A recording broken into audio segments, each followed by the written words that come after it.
My wife asked me to film her rehearsing a dance for her friends. Weeks later, I accidentally replayed the video. In the mirror behind her, a man sat waiting on my bed. I knew him very well. I saved the video, put the phone in the drawer, and waited for her to come home. I recorded that video because she asked me to.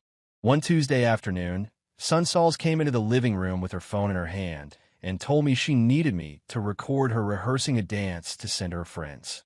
She handed me the phone, stood in front of the large bedroom mirror, and I recorded without thinking anything of it, 2 minutes and 40 seconds. I saved it, passed it to her, and went on with what I was doing.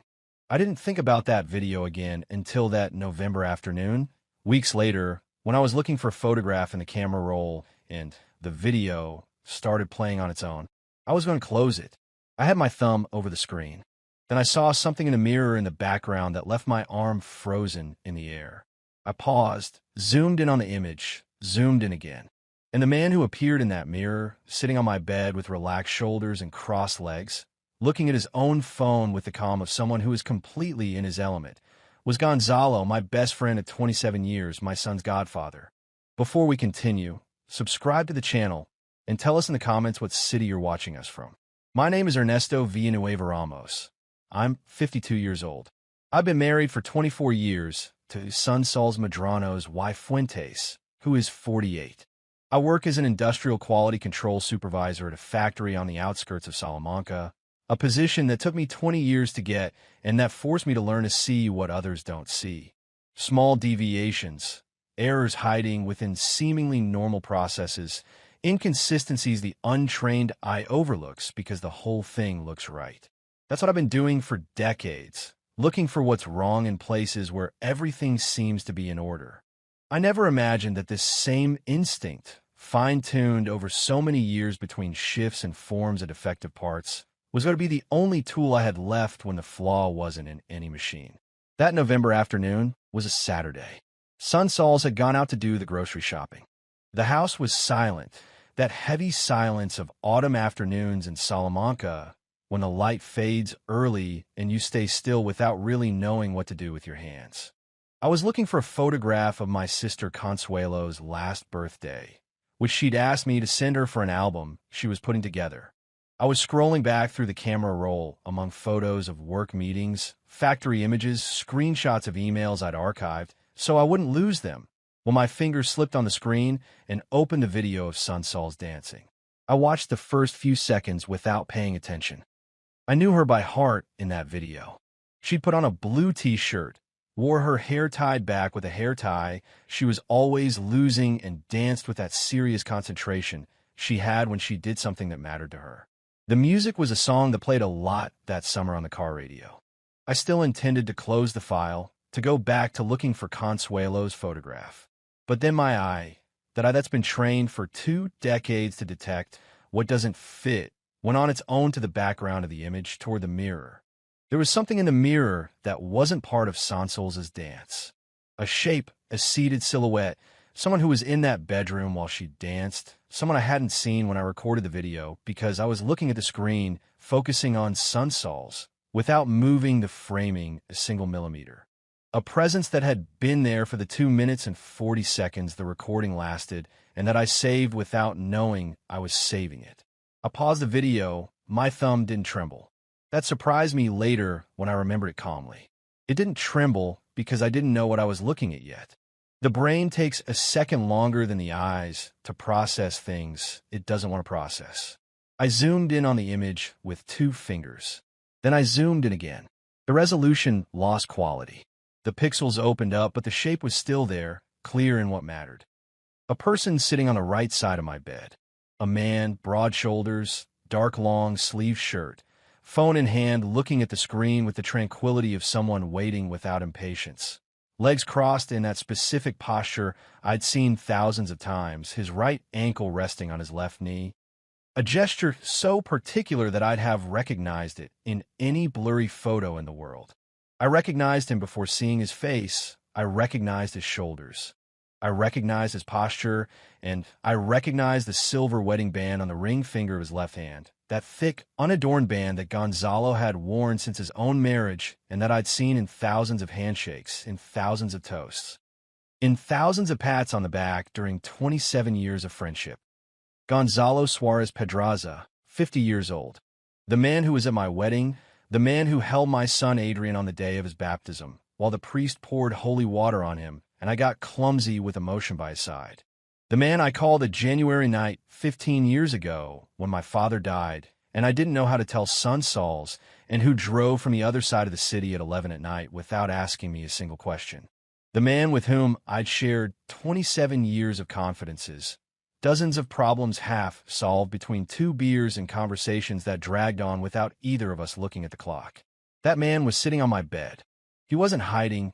He wasn't tense. His body wasn't stiff like someone who knows they're doing something they shouldn't and could be discovered at any moment.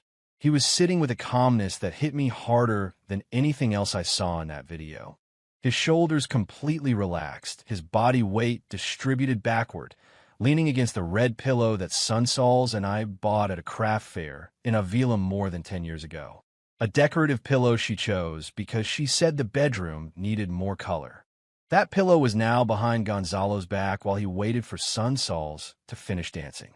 It was the posture of someone who knows that bedroom, who knows where the pillows are, who doesn't need to look around because he already knows what he's going to find. The living room remained silent. The afternoon light came in obliquely through the window, projecting a long strip on the wooden floor. Somewhere on the street, someone started a car, and the engine slowly drove away. I didn't move from the armchair. I don't know how long I sat with the phone in my hand, looking at that magnified frame. Maybe 2 minutes, maybe 10. Time did something strange. It stretched and compressed at the same time. Like when at the factory you find a structural flaw in a part that's been passing check for months, and suddenly you understand you didn't see it before because you were looking exactly where you were supposed to look, but the wrong time. I didn't feel anger in that first moment. What I felt was something colder than anger, an uncomfortable clarity, like when the pieces of a puzzle you had incomplete suddenly find their place, and the picture that appears isn't what you expected and you can't stop seeing it anymore, even if you want to see incomplete again. I exited the video, connected my phone to the study computer with the cable I always left in the right drawer, and copied the file into a folder I protected with an 8-digit password son Sauls didn't know. Then I deleted the copy from the phone's camera roll and made sure no trace remained in the shared family cloud gallery. I did it slowly, calmly, step by step, like when at work you document a nonconformity before reporting it. First you secure the evidence, then you decide what to do with it. I learned that at the factory many years ago, and I never thought I'd need it for something that had nothing to do with metal parts. I went back to the armchair. I put the phone on the side table, face down. The light kept coming in through the window. The silence of the house was exactly the same as before, but it wasn't the same silence anymore. It was one of those silences that take up more space than they should, that settle into the corners and don't go away whether you turn on the TV or open the window. 20 minutes later, I heard the key in the lock. Son Sauls came in with 2 grocery bags, her scarf slightly crooked, that gesture of mild exhaustion she always wore after going to the supermarket on Saturdays. She left the keys in the ceramic bowl in the entryway, like she'd been doing for 24 years, and looked at me from the living room threshold. "Have you been sitting there quietly for a long time?" she asked. "No," I replied. "I just sat down." She nodded without giving it any more thought and continued toward the kitchen. I heard the rustle of the bags on the counter, the sound of the fridge opening and closing, the weight of her steps on the kitchen floor. I heard her voice asking from there if I wanted to eat dinner soon or if I prefer to wait. I told her whatever she wanted. She replied she'd make something light, that she wasn't very hungry. And I just sat in that armchair listening to her move around the kitchen like I'd listened to for 24 years of marriage, with the image of Gonzalo's silver wedding band reflected in the mirror still fixed somewhere behind my eyes. And understanding with an accuracy that needed no confirmation that what I'd seen in that video wasn't the end of anything. It was the beginning of everything. And before acting, I needed to understand how far what I was looking at really went. The night shift at the factory ended at 6 in the morning, and Ernesto arrived home with the smell of metal and industrial oil clinging to his clothes.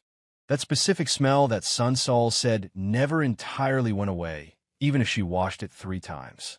That was in the 90s when the supervisor position didn't exist for him yet, and he spent 8 hours standing next to the production lines, checking parts one by one with cold measuring instruments between his fingers. He'd tiptoe in so as not to wake anyone. He'd leave his shoes in the entryway and shower with barely warm water because the boiler took a while to start and he didn't want to make noise. Sunsols always woke up anyway. She'd sit up in bed with messy hair and half-closed eyes and ask him if he'd eaten anything. He'd tell her yes, although it was almost never true. She'd lie back down without saying anything else, and he'd stand for a moment in the bedroom doorway, in the dim light, watching her fall asleep again with that ease he never had. That's how the early years went. Ernesto and Sunsols met at a street party in August 1998 in her town, a small place south of Salamanca, where Sunsols' family had been for 3 generations. He'd gone with Gonzalo, who had a cousin living there, and he'd invited them to spend the weekend. Gonzalo always had a cousin somewhere. That was something Ernesto joked about with him since they met, that his family had strategically reproduced all over the province, so they'd always have a travel excuse. It was a joke they'd repeated for so many years they no longer needed to finish it. One just had to start the sentence, and the other would smile. Sunsols was there that night with a group of friends by the town fountain, wearing a white floral blouse and an expression of mild boredom that seemed more honest to Ernesto than anything he'd seen in a long time. She wasn't pretending to have a good time. She was simply there with that calm poise of someone who doesn't need to convince anyone of anything. Gonzalo was the one who spoke to them first, because Gonzalo always went first in those situations, with that ease of his for entering any conversation, as if he'd been part of it for years. Ernesto arrived later, clumsy and late, and found himself sitting next to Sunsols on the edge of the fountain, not really knowing how he got there. They talked until past midnight about unimportant things, about work, about the city, about how different it was to live in a town than this. When they said goodbye, she didn't give him her phone number, and he didn't ask for it. Gonzalo looked at him in the car on the way back with that look of disbelief he got when Ernesto did something he didn't understand. 27 years old, and you still don't know how to seal the deal, he told him. Ernesto didn't reply, but he returned to the town the following weekend with the excuse that Gonzalo's cousin had left something behind. There was nothing left behind. Sunsols was waiting for him at the same fountain. They got married in October 2000 in a small ceremony in Salamanca with both families and a few others. Gonzalo was Ernesto's best man, as was logical, and as the two had assumed for years, without needing to discuss it. By that point, they already had 13 years of friendship since they met in vocational training at 18 with the sole goal of getting a decent job as soon as possible. Both came from families with little money and a strong desire for their children not to repeat the same thing.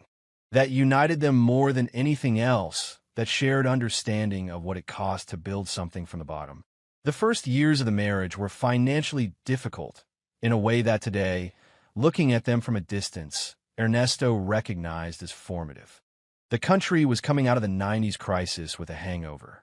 The factory job paid just enough, and Sunsols had temporarily left her administrative job to take care of Adrian, who was born in the autumn of 2002 with mild neonatal jaundice that kept him in the hospital for 5 days with a heavy heart. Ernesto remembers those 5 days with a strange clarity. The white hallway of a neonatology ward, the sound of the machines, the watered-down coffee from the third-floor vending machine, which he drank enough of to never want it again. And he remembers Gonzalo showing up on the second day with a bag of homemade food his mother had prepared because she knew Ernesto wasn't eating. Nobody had asked him to do that. He simply did it. That was Gonzalo. That was the version of him that Ernesto had known and trusted for decades. Adrian left the hospital healthy. He grew up in that Salamanca apartment with the quiet determination of children who observe more than they speak. He got reasonable grades without anyone pressuring him too much. He had a small, stable group of friends, and from a young age showed that ability to manage on his own. Only that generated sorrow and a pang of guilt in Ernesto, because he understood that children who learn to manage alone do so because adults aren't always there when they should be. And Ernesto hadn't always been there. That was something he recognized without needing to dramatize it. The long shifts, The years of continuous training to get the promotion, the weeks when he came home with his body closed in on itself, and the sole goal of sleeping 6 hours before starting again. Sun Tzu's carried more than was fair during those periods, and he knew it. And the two had found an unspoken balance that worked precisely because neither put into words what the other owed them. The domestic routine of those years had a specific texture that Ernesto could reconstruct with his eyes closed. The smell of coffee in the kitchen at 7 in the morning. The radio on with the news in the background while Sun Tzu prepared Adrian's breakfast. And in the evenings when she started preparing dinner, something Ernesto had seen so many times he'd stopped seeing it. Sun Tzu would dance in the kitchen, not formally or consciously, but that small, continuous movement people make when they like a song and their hands are busy. Her feet keeping the beat on the kitchen floor, her shoulders barely moving, her head tilted, an old radio on the windowsill that always tuned to the same station.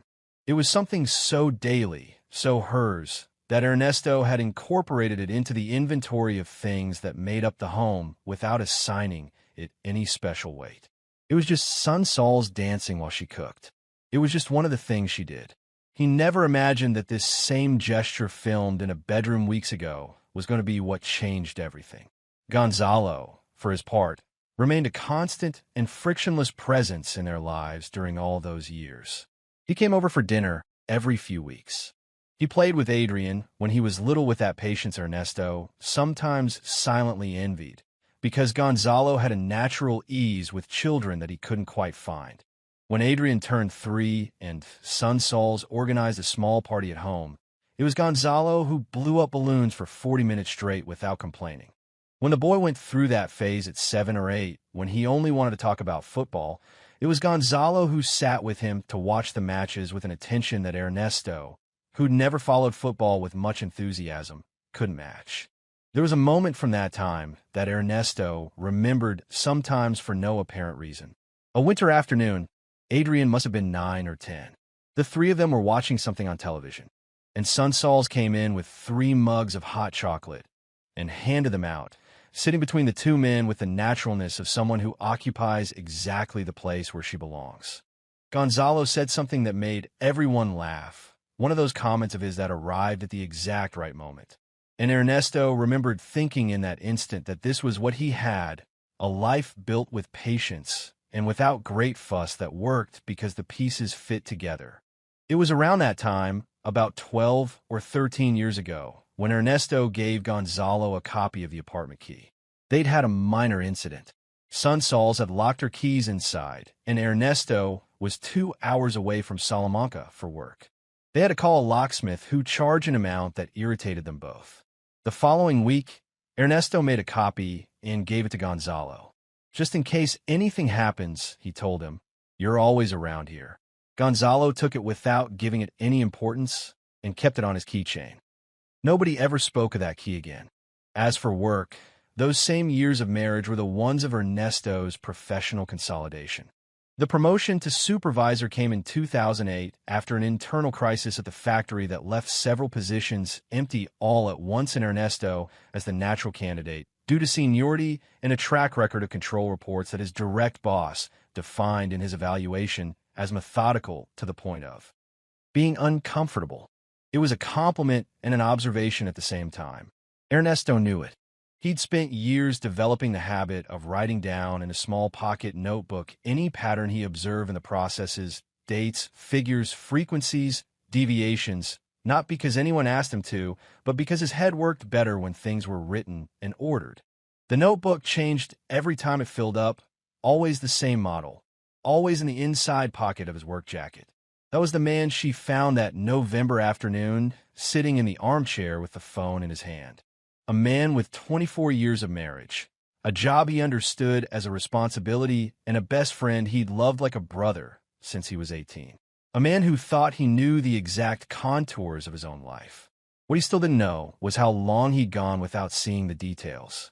The receipt appeared on a Wednesday morning, folded in 4 inside the inner pocket of Sun Tzu's purse.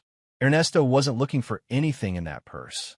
He'd arrived late the night before from the factory with a dull pain in his lower back that had been warning for days it wasn't going to go away on its own, and he couldn't find his car keys. It was a habit of his that son Sauls had spent 24 years pointing out with patience that oscillated between resignation and genuine affection. He left things without looking where he left them: keys, phone, the reading glasses he'd started needing 2 years ago. That morning he checked the entryway table, the kitchen counter, the desk drawer, the jacket hanging on the back of the chair. Nothing. Son Sauls had already left. She'd left her purse on the entryway hook, as she always did when she went down to the mailbox for a moment without carrying it. Ernesto opened it without thinking, with the sole intention of checking if she'd mistakenly put his car keys in there along with hers. They weren't there, but when he put his hand into the inner fabric pocket, his fingers found a folded paper. He took it out automatically, thinking it would be some supermarket receipt she kept to do the month's accounting. He unfolded it on the kitchen counter. It was a hotel receipt. Palacio de los Diezmos Hotel, Avila. Date Saturday, October 8th, one night. Double room, 142 euros. Ernesto stood with the paper in his hand without moving. October 8th was the Saturday son Sauls told him she was going to spend the day with Marisol and Carmen, two friends from the group she met up with from time to time, to see an exhibition at the Salamanca Museum and then have dinner. She'd arrived past 11 at night. She told him the dinner dragged on, and she took a taxi so she wouldn't drive after drinking wine. He replied that it was fine, not to worry, and went to sleep. Avila wasn't Salamanca. Avila was a good hour away from Salamanca, and the receipt had a name: Son Sauls Medrano's y Fuentes. It wasn't a paper found by accident in someone else's pocket. It was hers, with her full name, at a hotel in Avila on the same night she supposedly had dinner in Salamanca with two friends. He folded the paper with the exact same creases it had, returned it to the inner pocket of the purse, and left the purse exactly where it was, on the entryway hook with the strap hanging on the same side. Then he found the car keys in the pocket of the jacket he'd checked 10 minutes earlier. He'd overlooked them because the back pain had reduced his concentration. He grabbed them, went out, closed the door, and didn't say anything to son Sauls when they crossed paths in the doorway. During the 22-minute drive to the factory, he didn't turn on the music. He drove with both hands on the wheel, and the receipt photographed in his memory with the fidelity that things that shouldn't exist have. Palacio de los Diezmos Hotel. Double room, Avila, 142 euros. It wasn't an accusation yet. It was data, and data on its own were loose pieces. He knew that well from his work. A part that doesn't meet the specification doesn't necessarily imply a failure of the entire process. It implies you have to keep looking. He had to gather more elements before concluding anything. That's what you did when an anomaly appeared. You documented it and continued observing without altering the environment. He took out his pocket notebook in the factory parking lot before getting out of the car. He wrote the date, the name of the hotel, the city, the amount, and the words night of October 8th to 9th. He closed the notebook, put it in the inside pocket of his work jacket, and went into his shift. The following days passed with a normality that Ernesto sustained with less effort than he expected. That surprised him about himself, the ease with which he could maintain his usual pace when he had a specific goal behind his eyes. The dinners, the after-dinner conversations, the nights in front of the television, everything as usual without visible variations. 2 decades of learning to detect flaws, without altering the processes surrounding them, apparently had applications that no manual had taught him. It was during that week when he began to revisit recent situations with a different attention, like someone rereading a document they read too fast the first time. He remembered a September afternoon, about 6 weeks before the receipt, when son Sauls came home with slightly damp hair, it being mid-afternoon on a Tuesday, a day she hadn't mentioned going anywhere. When Ernesto pointed it out, she replied she'd gone to the gym and that the shower at home took too long to heat the water. A completely reasonable explanation, the kind of answer that closes a question without leaving rough edges. But son Sauls' gym was 4 blocks away, and she had classes on Monday and Thursday mornings. Ernesto knew this because he was the one who took her sign up 3 years ago and who paid the monthly fee via direct debit. That detail only had weight now, backlit by the hotel paper. Before it was noise, now it was one more piece. He also remembered a call from Julio. They were both driving back from a dinner with some neighbors when Sansol's phone rang. She looked at it for a moment, silenced it without answering, and said it was her sister, that she'd call her the next day. Ernesto didn't pay it any more attention because Sansol's and her sister had a complicated relationship with schedules. But now what he remembered wasn't the explanation, but the gesture. The way Sansol's had turned the phone slightly before silencing it, angling the screen toward her own body before he could see the name that appeared. It was an almost imperceptible movement, the kind of gesture someone makes automatically when they've been training that reflex for a while without realizing they're doing it. Then came Friday's dinner. Adrian came to dinner fairly often when he came down for Valladolid for the weekend. He was 21 years old, in his final year of business administration, and lived in an apartment that Ernesto paid €680 a month in rent, car insurance, and a monthly transfer of $350 for regular expenses. An arrangement Ernesto himself had proposed when Adrian left because it seemed like the right thing to do and because he could afford it without compromising anything.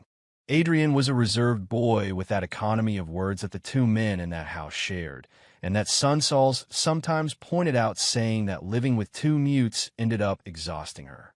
While Sansol's was in the kitchen finishing serving the plates, Ernesto said with a neutral tone of someone bringing up something of no great importance, that Gonzalo hadn't shown up at the apartment for weeks. "He didn't even come for your mother's birthday in September," he commented, looking at the tablecloth more than his son. In 25 years, he hadn't missed a single birthday of hers. Adrian's reaction lasted less than 3 seconds, but it had a specific texture. A brief silence, too restrained to be natural, followed by a shrug as he picked up his water glass. "Maybe he's tied up with work," he replied, and immediately added, without leaving space, "Did you see they say they're going to change the team's coach this month?" It was a change of subject so abrupt it had its own density, like a door slammed shut before the draft finished moving. Ernesto didn't pursue it. He looked up, nodded slightly, as if accepting the detour, and replied that he knew just enough about football to follow a conversation. Adrian exhaled with a naturalness that had too much preparation in it and kept drinking water. Sansol's came in with the plates, and the conversation drifted toward Adrian's pending exams and toward something that had happened that week at her work. Ernesto participated with just the right comments, so everything seemed in order, but he stored an exact place in his memory that slammed door, that overly quick shrug, that question about the coach that arrived before the previous sentence had finished cooling down. The moment of danger came after dinner. Sansol's went to the kitchen to make coffee, and Adrian and Ernesto were left alone in the dining room. Ernesto had his notebook on the table. He'd taken it out without thinking when he got home from work that afternoon and had left it open when he went to the bathroom for a moment, forgetting to close it. It was face up with the page visible, and on that page were written, in his tight, meticulous handwriting, the words he'd jotted down days ago. The name of the hotel, the city, the date, the room description, and the amount. Adrian looked at the table. His eyes passed over the notebook with a direction too specific to be casual. Ernesto saw at the exact instant it happened, a fraction of a second that generated a physical sensation in him before his brain finished processing the problem, something cold moving beneath his sternum. A nameless alarm signal. Ernesto put his forearm on the table, slowly, with a completely natural gesture of someone who simply rests their body weight while continuing a sentence, and covered the notebook without closing it. He kept talking about the traffic on the Valladolid highway, as if nothing had changed in the last 4 seconds. With the same tone, the same rhythm, Adrian looked away toward the window. He didn't say anything, but Ernesto knew exactly where he'd looked and how many words he'd managed to read before the arm got in the way. When Sansol's returned with the coffee, Ernesto closed the notebook and put it in the inside pocket of his jacket with an ordinary movement, without rushing. Nobody made any comments. The evening ended normally. Adrian left past 10, saying he had to get up early. That night, after Sansol's fell asleep, Ernesto sat on the edge of the bed in the dark for a long time. He didn't turn on the lamp. He held the closed notebook in his hands, and thought about the speed with which Adrian had changed the subject when talking about Gonzalo, about the exact direction of his gaze on the table, about the years that son of his had been seeing things from a side that Ernesto hadn't considered. Because if Adrian knew something about Gonzalo and his mother and had chosen not to say anything all that time, that wasn't ignorance or ordinary cowardice. It was a choice made by a 21-year-old adult who perfectly knew the money Ernesto transferred his account every month, the rent he paid, the insurance he covered, and who had still decided to look the other way. That changed the weight of everything he hadn't yet found. The next morning, before leaving for the factory, Ernesto opened his bank statements from the last 2 years for the first time. Ernesto, there's milk expiring today. If you don't use it, I'm throwing it away. Sonsol's voice came from the kitchen with that practical cadence of someone announcing a domestic matter without expecting an elaborate answer. It was 8:20 in the morning, a Thursday. She had to leave at 9 to get to the office. She kept up the habit of preparing breakfast, even if they both ate in silence and in a hurry. And at that moment, Ernesto was sitting in front of the study computer with the bank statements of the last 24 months open on the screen and his pocket notebook spread out to his right. I'll use it, he replied with the exact tone of someone listening from another room with half his attention. Leave it in the fridge. A silence. The sound of a drawer closing. Sonsol's footsteps walking away toward the bedroom. Ernesto returned to the screen. The bank offered view of statements by categories that he'd never used until that morning because he'd never needed to look for anything in them with that kind of precision. But he'd spent 20 years learning to read data in columns, and the logic was the same as he applied at the factory. Filter the noise, isolate the relevant variables, look for anomalous behavioral patterns within a flow that seemed normal. Daily expenses formed a uniform and recognizable texture. Grocery shopping, the gas station, the pharmacy, direct debits, all that was background. What he was looking for was what stood out from the background. He started scrolling backward month by month, October 1st, then September, then August. The figures passed before his eyes at the right speed. He wasn't looking for the name of any particular hotel. He was looking for a pattern, charges in hospitality establishments outside Salamanca on dates that coincided with absences of Sonsol's that he could cross-check with his own memory or with the notebook entries. He found it in August. The charge appeared in the second week of the month. A restaurant in Segovia, 108 euros on a Saturday at noon. Ernesto read it once, then read it again. The Saturday of that week in August, Sonsol's had told him she was meeting Marisol and Carmen for lunch in Salamanca. She'd arrived mid-afternoon with a shopping bag from a clothing store that Ernesto hadn't linked to any anomaly, because the explanation that accompanied the bag was completely ordinary. She'd taken advantage to drop by the sales. He wrote the date and the establishment in the notebook. He kept going backward. July. A rural hotel in the Sierra de Bejar. 96 euros on a Friday afternoon. Ernesto remembered that Friday because he came home early, which didn't happen often, and found a note in the kitchen saying Sonsol's had gone to see her mother, and that dinner was in the fridge. Sonsol's mother lived in Salamanca, a 12-minute drive away. The Sierra de Bejar was an hour and a half away. The pen stopped on the paper. It wasn't a tremble, it was a halt, like when on the production line a part reaches the control station and the system detects something out of range and stops the advance for a fraction of a second before processing the alarm. His body received the information before his mind finished organizing it. Ernesto felt the weight of the pen between his fingers as if it had just increased. The computer monitor kept illuminating the room with that flat, shadowless light of white backgrounds, and the only sound was the heating on low, that soft, constant hum that in other circumstances would have been comforting.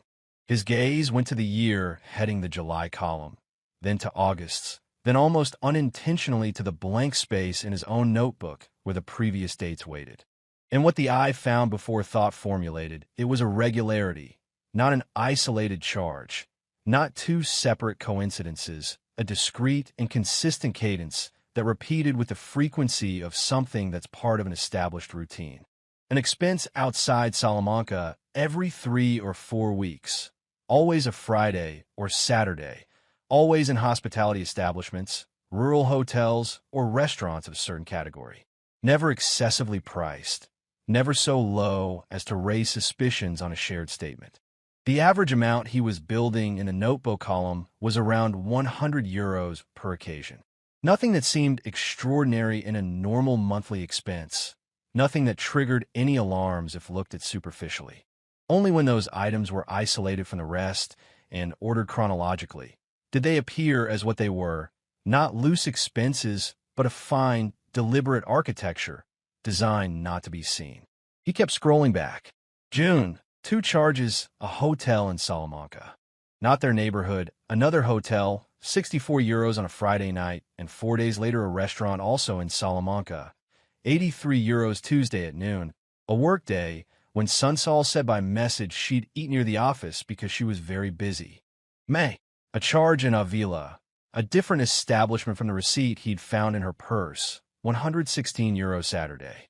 Ernesto stopped writing for a moment and counted the lines he had jotted down in the notebook.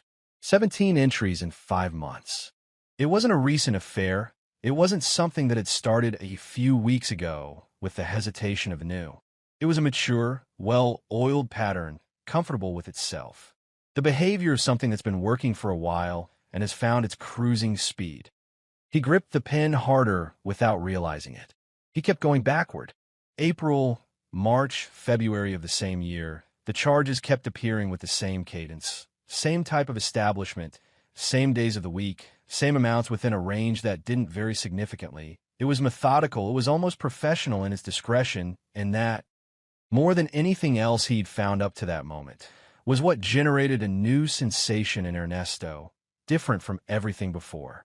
Not anger, yet something more like the cold recognition of someone who has been looking for nonconformities for years. And he'd just found one that isn't a process error, but a design flaw. Planned from the beginning, he went back to the previous year, and there, on an October afternoon 14 months ago, he found something he didn't expect, a charge that wasn't hospitality. It was an outgoing transfer from the joint account to an account whose last 4 digits he didn't recognize. 200 euros.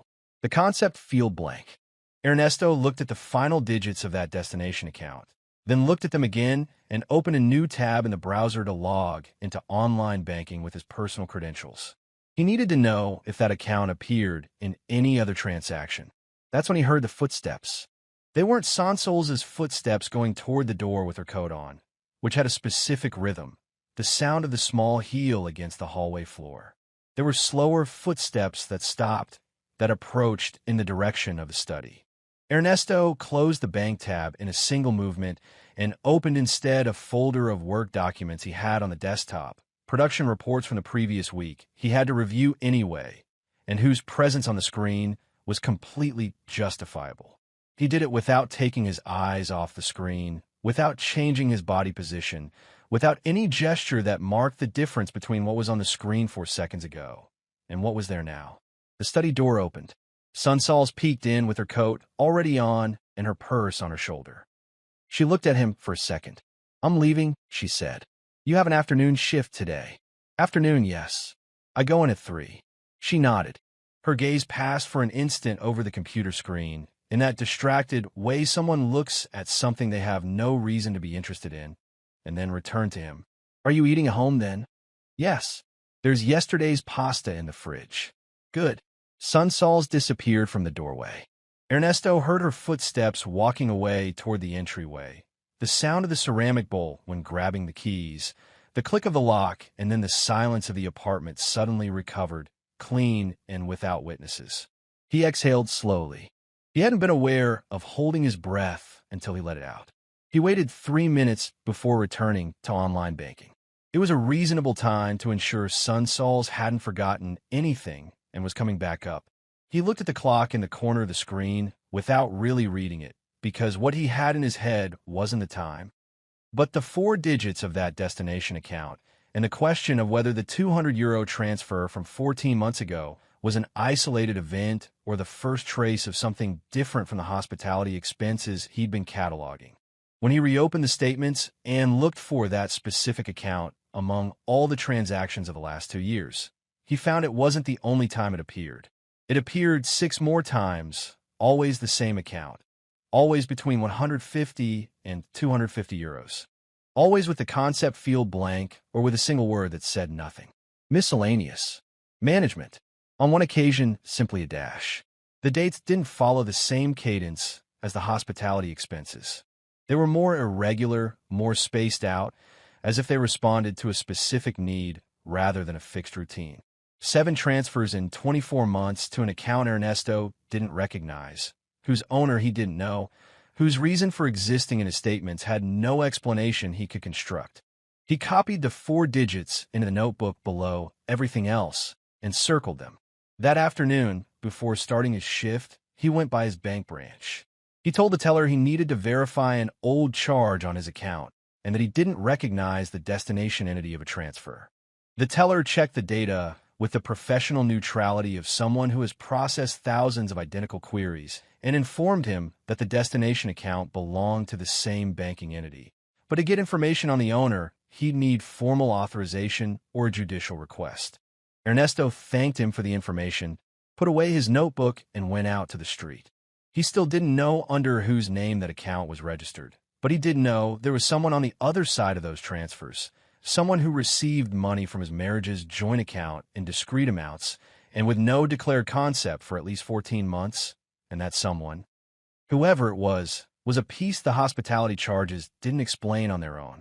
The pattern was more complex than he'd calculated until that morning, and he still hadn't reached the bottom. The paper with the 4 digits of the unknown account had been in his notebook pocket folded inside the cover for 3 days when Ernesto walked into the factory's human resources office with the excuse of reviewing some seniority documents for a shift change request. It wasn't the excuse that interested him. It was the computer with access to the database of external suppliers and contractors the company worked with, a file he himself had partially audited the previous year during a cost review, and which included bank account numbers of individuals who provided occasional services. It was a long shot in the dark, but shots in the dark sometimes find something. He found nothing. The 4 digits didn't match any record. He discarded it without frustration and continued down another path. He'd spent a week building a spreadsheet on the study computer, always during the time Sunsols was out or asleep, with all the information he'd extracted from the bank statements. He'd translated it to the format he used in his production reports. Dates in the first column, establishment in the second, location in the third, amount in the fourth, and in the fifth column he called declared justification, where he wrote, when he remembered, what Sunsols had said she was doing that day. Most of the cells in that last column were empty because Sunsols didn't always give explanations for her outings, and he hadn't asked for them either, because in 24 years of marriage, he'd never had a reason to ask. Those empty cells were in a way the most eloquent. When he finished entering all available data and sorted the table by date, the image that appeared had a clarity he found almost physically uncomfortable. 29 entries in the last 26 months, an average frequency of 1 external expense per month, with a higher concentration in the spring and summer months. The amounts ranged between 62 euros, the minimum he'd found, and 158, the maximum. The arithmetic mean gave 103 euros per entry. In 26 months, the accumulated expense in that specific column exceeded 2,900 euros, almost 3,000 euros on meetings outside Salamanca, spread over more than 2 years. A figure that, distributed over time and camouflaged among the daily expenses of a normal household economy, was practically invisible, exactly as it had been designed to be.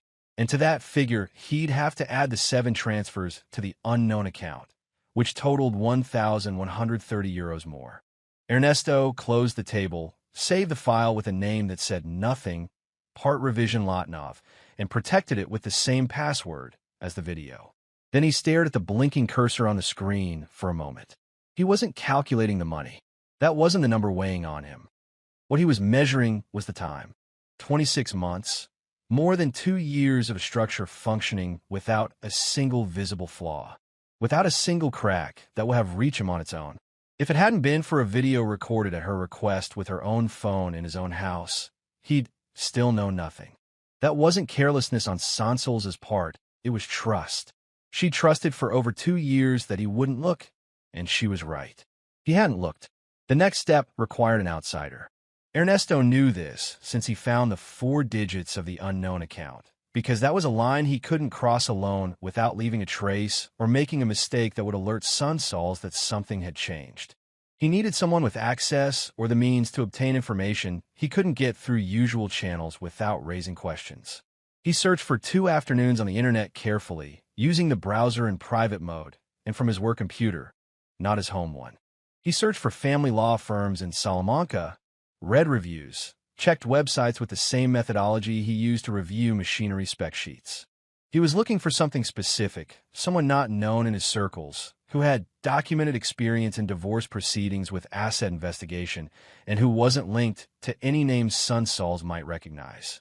He found Beatriz Alcantara Fuentes, 44 years old, managing partner of a firm in downtown Salamanca, with 16 years of specialized practice in family and assets. Her professional profile included several resolution cases involving hidden asset investigation. Ernesto read her introduction page 3 times with the attention he paid to quality certificates from new suppliers, looking for the kind of language that distinguishes someone who knows what they're talking about from someone who simply advertises it. Beatriz Alcantara's language was precise and unadorned. That was enough for him. He called from his work phone on a Thursday morning, while the rest of the team was on the floor. He made an appointment for the following Tuesday at 5 in the afternoon, giving only his first name.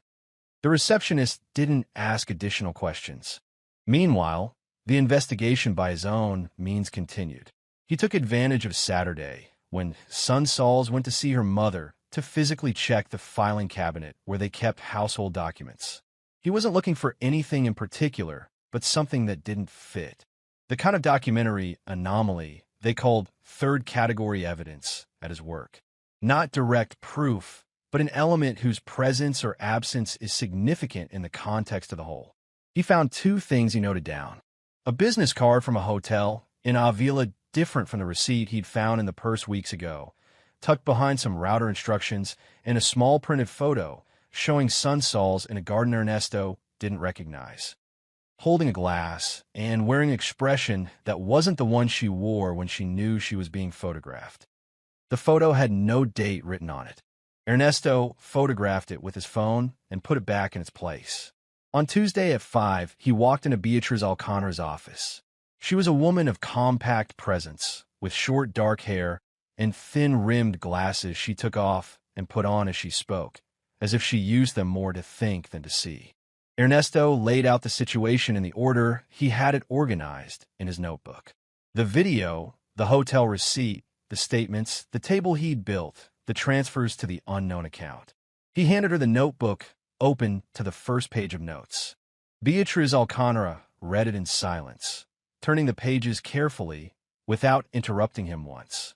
When she finished, she put the notebook on the table, took off her glasses, and said that what he'd built was more solid than what usually reached that office in an initial consultation. She explained that the transfers to the unknown account required a formal legal channel to identify the owner, which she could initiate the moment he gave the order. She spoke to him about the separation process with retroactive asset auditing and standard time frames. She clarified that the video, although recorded without the intention of documenting anything, was admissible as evidence in civil proceedings, provided it hadn't been obtained by any illegal method, which in this case it hadn't been because it was material owned by Ernesto himself recorded with his device in his home. She told him that what was in the notebook combined with the statements was enough to start the process, that he should continue documenting if he could, but what he already had wasn't insufficient. Ernesto listened to everything without interrupting, the way he listened to external audit reports of the factory. He asked 2 specific questions at the end. How long did the process take from the initial notification? And what happened to shared assets during the processing period? Beatriz Alcantara answered both with the same precision with which he'd formulated them. He left the office at 6:15 with a business card in his pocket and the orderly feeling of someone who's taken a step with no turning back, but which was calculated to have no turning back. That same afternoon, arriving home, he found Adrian's car parked on the street. It wasn't his usual visiting weekend. Ernesto walked up the stairs in normal pace and found his son in the living room with Sunsols, both with cups of coffee. The scene was completely ordinary, except for the fact that Adrian hadn't announced he was coming. "I had to pick up some notes I left here the other day," Adrian explained when Ernesto walked in. "I'll stay for dinner if I'm not intruding." "You're not intruding," Ernesto replied. He left his jacket on the back of the entryway chair without the notebook inside because that day he'd left it in his locker at work and went to change. Dinner went by with its usual calm. They talked about approaching exams, about a minor heating problem in Adrian's apartment in Valladolid, which would require a call to the landlord about something Sunsols had seen on television the night before. Ernesto participated in the conversation just enough to make it seem like an evening no different from any other. But during dessert, when Sunsols went to the kitchen to get the flan she'd prepared that afternoon, Adrian slid his eyes toward the jacket hanging on the back of the chair 2 meters from the table. It was the place where Ernesto always left his work jacket when he got home. And Adrian knew this because he'd seen him do it hundreds of times. His son's gaze landed on the inside pocket of the jacket, where the notebook would have been if Ernesto hadn't left it at the factory. It was a short glance, but with a directionality impossible to attribute to chance. Ernesto saw it from across the table without moving his head, using the peripheral viewing angle he'd spent years refining on the floor to detect movements on the line without the operators knowing he was watching them. Adrian brought his eyes back to the table the moment Sunsols pushed the kitchen door with her shoulder. He said nothing. He served the coffee with the same hand he'd used to sign a nonconformity report, calm, without emphasis, without letting a single muscle in his face register what he'd just seen, but what he'd seen was unmistakable. Adrian knew what he was looking for in that pocket, which meant Adrian knew there was something to look for. And that in turn meant that the notebook that was almost exposed at the previous dinner had left Adrian with enough information that weeks later he came to the house outside his usual schedule and looked in the jacket hanging on the back of the chair. Ernesto walked Adrian to the door when he left past 10. The two exchanged a kind of brief goodbye they'd shared forever. A handshake, a pat on the shoulder. Adrian walked down the stairs without looking back. Ernesto closed the door, rested his hand on the cold wood for a second, and thought about the owner of the unknown account that Beatriz Alcantara was going to identify starting the following week, because now he was certain that when that name appeared, he was going to recognize it. The phone rang at 8:30 in the evening on a Monday, and the name that appeared on the screen was the last one Ernesto expected to see at that time, Gonzalo. He looked at it for 3 full seconds. The screen stayed lit, the name was still there, and the phone kept vibrating with that mechanical insistence that doesn't know what it's interrupting. Ernesto was in the study with several documents spread across the table. Prep work he put away with a calm movement before picking up the device.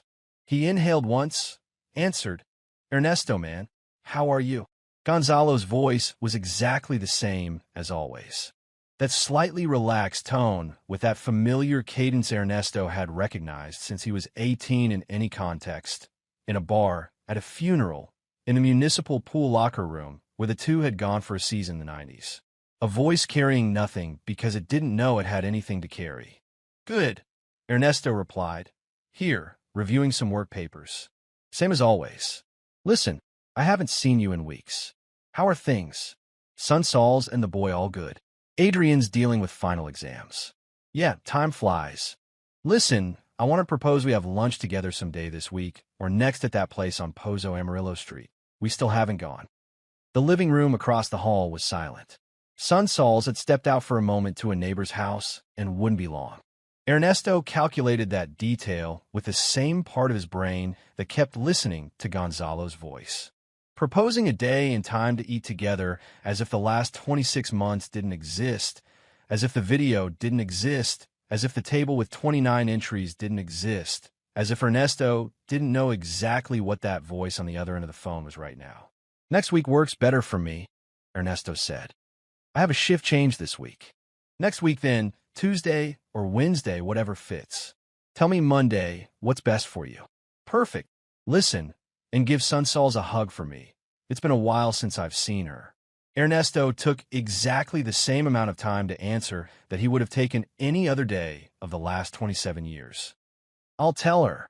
He hung up, put the phone on the table, face down, and stared at the wood for an unmeasured amount of time. 12 minutes the call had lasted, 12 minutes in which he'd responded with the right tone, the right rhythm, the silences in the right place, without a single audible flaw. It was the hardest thing he'd done in this whole process.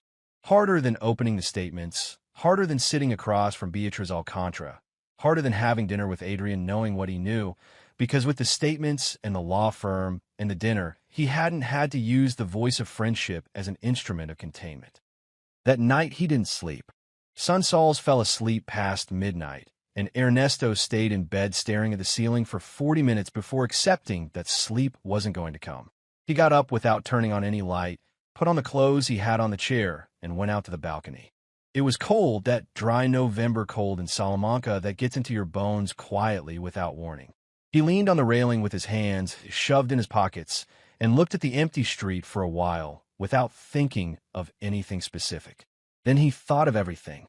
He thought of a December afternoon 16 years ago when Adrian had a 40-degree fever 2 days before Christmas in Sonsoles, and he spent the night at the hospital sitting in 2 plastic chairs pushed against the wall with their coats on because the pediatric ward's heating was failing in that wing. Ernesto remembered the cold of those chairs. He remembered the sound of the on-call staff's footsteps in the hallway, the building's dry antiseptic smell, and he remembered falling asleep at 3 in the morning with his head tilted towards Sonsoles, who stayed awake staring at Adrian's room door. When he woke up at 5, she had her hand over his without mentioning it. She'd simply put it there sometime during those 2 hours and kept it there. That was real, too. It had happened. He couldn't erase it from the inventory of what he knew about that woman, just because now there were other things in the same inventory that contradicted it. Memory didn't work with that kind of convenience. He took his phone out of his pocket and dialed Consuelo's number. It was 2:15 in the morning. His sister answered on the 3rd ring with the voice of someone not completely asleep, but not completely awake either. "Ernesto, what's wrong?" "Nothing urgent. Sorry for the time." A brief silence, then the sound of her sitting up in bed, a small lamp turning on, that recognizable atmosphere of an illuminated room in the early hours. "I've been noticing you acting strange for weeks," Consuelo said. "Tell me." Ernesto told her. Not everything, not with the notebook's level of detail, but enough. The video, the statements, the table, the name that still lacked official confirmation, but that he'd known since the night he zoomed in on the frame in the mirror. He spoke for 25 minutes, leaning on the balcony railing, the cold seeping through his jacket collar in a low voice so nothing would filter inside the apartment. Consuelo listened without interrupting except twice, at moments when the silence on the other end of the phone grew heavy with a density that was the same as if she had physically hugged him. When Ernesto finished, she took a few seconds to respond. "How long have you been carrying this?" "Just a few weeks." "You're just like Dad. You hold everything in until there's no room left to put it." A pause. "Are you okay?" "I'm holding together." "I didn't ask if you were holding together." Ernesto didn't answer that. Consuelo didn't push either, because they both knew that question had an answer that night's conversation couldn't sustain yet. "What do you need from me?" she asked. "For now, just to know and to not say anything." "All right, but if you need anything else, you call whatever time it is." He hung up 10 minutes later. The balcony's cold had achieved what the bedroom's ceiling couldn't, emptying him enough for his body to consider the possibility of resting. He went inside, undressed in silence, and lay on the edge of the bed with his back to Sonsoles looking at the window. The second professional application came that same week, more specifically than he'd planned. Beatriz Alcantara had explained in the first consultation that in a separation process with a request for a property audit, it was advisable for the petitioner to have their own financial situation documented independently of shared assets. Ernesto understood the instruction with the immediacy of someone who already thinks in those terms. Separate the traceable from the shared, identify what he'd contributed individually, what existed before the marriage or came from his own inheritance, what was jointly acquired. It was exactly the same logic he applied when auditing component traceability on the production line. Every part with its documented origin, every process with its record, without ambiguities a third party could interpret to their convenience. He spent 2 afternoons in the study organizing that documentation. The apartment they lived in was jointly purchased with the mortgage paid off 5 years ago. The small savings account Ernesto kept solely in his name, an inheritance from his father who died 12 years ago, was already correctly documented as separate property. He reviewed life insurance, pension plan, work assets. He organized it all in a folder he took to Beatriz Alcantara's office for their second meeting on a Thursday afternoon. It was in that meeting that Beatriz Alcantara told him she'd made progress identifying the owner of the unknown account through the corresponding legal channels, but that the process required a few more days and she'd communicate the result as soon as she had final confirmation. Ernesto returned home from that meeting at 7 in the evening. He parked, rode up in the elevator, and was taking out his keys when he heard voices inside the apartment. One of them was son Saul's. The other took a second to identify, and when he did, his step halted. It was Adrian. Another unannounced visit, the second in 3 weeks, outside his usual pattern of alternating weekends. Ernesto opened the door with the same gesture as always. He hung his coat on the coat rack, left his keys in the ceramic bowl, and peeked into the living room. Adrian was sitting on the sofa with a cup of coffee, son Saul's across from him in the armchair. When Ernesto walked in, both looked up with timing that was too tight, like someone interrupting a conversation at the exact moment the person they were talking about arrives. "I didn't know you were coming today," Ernesto said. "I was passing by on my way to a friend's house," Adrian replied. "I stopped to say hi." Ernesto's work jacket, the one with the notebook in the inside pocket, hung at that moment from the entryway coat rack. Ernesto noticed at the very instant he saw the direction of Adrian's eyes move briefly toward the entrance hallway before returning to the coffee cup. A movement of less than 2 seconds. The kind of involuntary verification someone makes who is looking for something, who knows it exists, but doesn't know where it is right now. Ernesto went to the bedroom under the pretext of changing his shoes. He grabbed the notebook from the work jacket with a fluid movement as he passed the coat rack and put it directly into the nightstand drawer under a magazine. He returned to the living room, sat down, asked Adrian how his latest exams were going, and listened to the answer with appropriate attention. Half an hour later, Adrian left. This time he did look back before going down the stairs. A brief look at Ernesto, who stood in the doorway. Something in that look wasn't the usual goodbye. It had a texture more akin to evaluation, that of someone who still doesn't know if what they're doing is enough to stop something already in motion. Ernesto closed the door. The next day, first thing in the morning, he received a message from Beatriz Alcantara that said only, "We have the owner's name. Call me when you can." The account owner is Gonzalo Suarez Pedraza. Opening date, September 16th, 2 years and 4 months ago. Beatriz Alcantara's voice was the same as always, precise and without unnecessary inflection, but the silence she left after those 2 sentences carried a weight she probably calculated before speaking. Ernesto was in the factory parking lot, inside his car, with the engine off and the phone pressed to his ear. Outside, the morning was gray and cold, with that flat December light that casts no shadows and makes everything look slightly unreal. "Understood," Ernesto said. "Do you know him?" "Yes." Another brief silence. Beatriz Alcantara didn't ask who he was. She had enough experience to know that single-syllable answer contained a story he didn't need to tell right then. "The account was opened specifically to receive those transfers," she continued. "It has no other registered activity, except for the incoming funds from your joint account. It's a passive account created for a single purpose. That has implications for the process because it establishes documentable intent." Ernesto listened to the rest of the explanation with the same attention he'd given all previous ones. He noted down 2 dates Beatriz Alcantara mentioned as relevant to the procedure's timelines. When he hung up, he put his phone in his coat pocket and stared at the windshield for exactly 1 minute. Gonzalo Suarez Pedraza had opened a bank account 16 months ago to receive money transfers from Ernesto Villanueva's marriage. An account with no activity, save those entries. An account that didn't exist before the month. It was created and did nothing but receive. It was the structure of someone who doesn't improvise. The opening date was 2 months after the first hospitality charge outside Salamanca that Ernesto had found in the statements. which meant the first 2 months had probably been a trial period, the time when you check if the territory is safe before setting up something more permanent. 27 years of friendship with the economic architecture of a scam built on top. He went into his shift 10 minutes early, which was his usual margin, and spent the next 8 hours doing his job with his usual concentration. That was something he hadn't lost at any point in the last few weeks, the ability to compartmentalize. What belonged to work belonged to work. What belonged to the process he was handling belonged to hours outside the factory.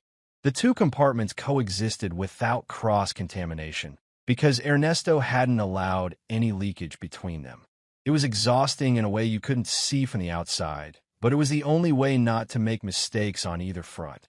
That afternoon, returning home, Sunsols was in the living room when he arrived. She had her laptop open on the table, and an expression of moderate concentration he knew well, the one she wore when looking for something specific and finding it. She looked up when she heard the key. "Hey," she said, "Marisol is asking me if I want to join a getaway the weekend of the 18th, a rural hotel in the mountains. She says Carmen is going too, and there's a free spot if I want." Ernesto was taking off his coat. He hung it on the coat rack with his usual gesture. "Which one is that?" "The long weekend. Friday the 18th, Saturday, and Sunday." "How many of you are going?" "Marisol, Carmen, and me, the usuals." Ernesto went toward the kitchen for a glass of water. From there, he said that sounded good, that she deserved it, that she'd been dealing with a lot of accumulated work lately. Sunsols replied something about yes, that she hadn't been out in a while, that disconnecting would be good for her. The conversation was exactly that ordinary, exactly that light. Back in the study, half an hour later, Ernesto opened the spreadsheet file he'd built with the bank statements and looked for the establishment name that appeared most frequently among the hospitality charges over the last 2 years. Senderos de Gredos Hotel, Sierra de Gredos. It had appeared 4 times in the records, always on a weekend, always in the same price range. It was the most repeated establishment in the whole table. The mountains, the long weekend on the 18th, a weekend, wasn't a coincidence. It was a date with an agreed-upon date presented as a spontaneous proposal from friends. Ernesto closed the file, opened the bottom desk drawer, where he kept the video backup on an external device Sunsols didn't know existed, and next to it the notebook with all the annotations from the last few weeks. He mentally reviewed the status of each element, the video in 2 copies, the notebook with 29 documented entries, the password-protected table on the computer, the 2 meetings with Beatriz Alcantara, and the folder of his own documentation he'd prepared which rested in the lawyer's office under their custody. The account owner's name, now legally confirmed. Everything in its place, everything traceable. It was enough, more than enough. He called Beatriz Alcantara first thing the next day and told her he wanted to set the formal notification date for the week after the long weekend. Tuesday the 21st. The lawyer took note and said she'd prepare the corresponding documentation for that date. She reminded him that upon notification joint assets became subject to the process's provisions and any relevant movement in the accounts during the interim period would also be registered. Ernesto said he understood. He hung up and dialed Consuelo's number. His sister answered on the second ring. Tuesday the 21st, Ernesto said. Without preamble, I want you to be available that day. A 2-second pause. I'll be available, Consuelo replied, and without asking anything else added, Are you okay? I'm ready, was the most honest answer he could give right then. The days leading up to the long weekend passed with a normality Ernesto had learned to inhabit as a functional space without trying to find it comfortable because it wasn't. Sunsols acted slightly more attentive than usual those days, the way people do when they're about to be absent, and compensate with more immediate presence, without realizing they're doing it. She made more elaborate dinners twice. One evening, she proposed watching a movie together she'd mentioned weeks ago and he'd said he wanted to see. Ernesto participated in all this with the equanimity of someone who no longer needs to interpret every gesture, because the complete map is drawn and additional details change nothing anymore. Thursday the 17th at night, eve of the long weekend, Sunsols took her suitcase out of the hall closet. It was a medium burgundy suitcase they used for weekend trips. Ernesto knew it well. because he was usually the one to get it down and put it back up on the top shelf where they kept it, too high for Son Sols to reach effortlessly. That night she'd gotten it down herself, probably while he was in the shower. She laid it open on the bed and began folding clothes with that meticulousness of hers Ernesto had observed hundreds of times. Each garment with its specific folds, shoes wrapped in cloth bags so as not to stain the clothes, toiletry bags sorted by size on one side. It was a ritual he knew by heart. He'd seen it before every trip, every family visit, every getaway in 24 years. The moment of danger came when he passed the bedroom on his way to the bathroom for a glass of water, because the kitchen was on the other side and the bathroom was closer. Son Sols was bent over the suitcase, facing away, placing something in the inner side. On the bed, next to the open suitcase, she'd left her phone unlocked while her hands were full. The screen was on and showed a message conversation. Ernesto walked behind her toward the bathroom at a normal pace. As he passed, the angle allowed him to see the screen for less than 2 seconds. It wasn't enough to read the full text, but it was enough to distinguish two things. The contact name at the top of the conversation, which was the name he already knew, and in the last visible message, a line ending with what looked like a time and a location name. He got the glass of water, returned down the same hallway, and when he passed the bed again, the screen had turned off. Son Sols straightened up and looked at him. "Can you help me close this?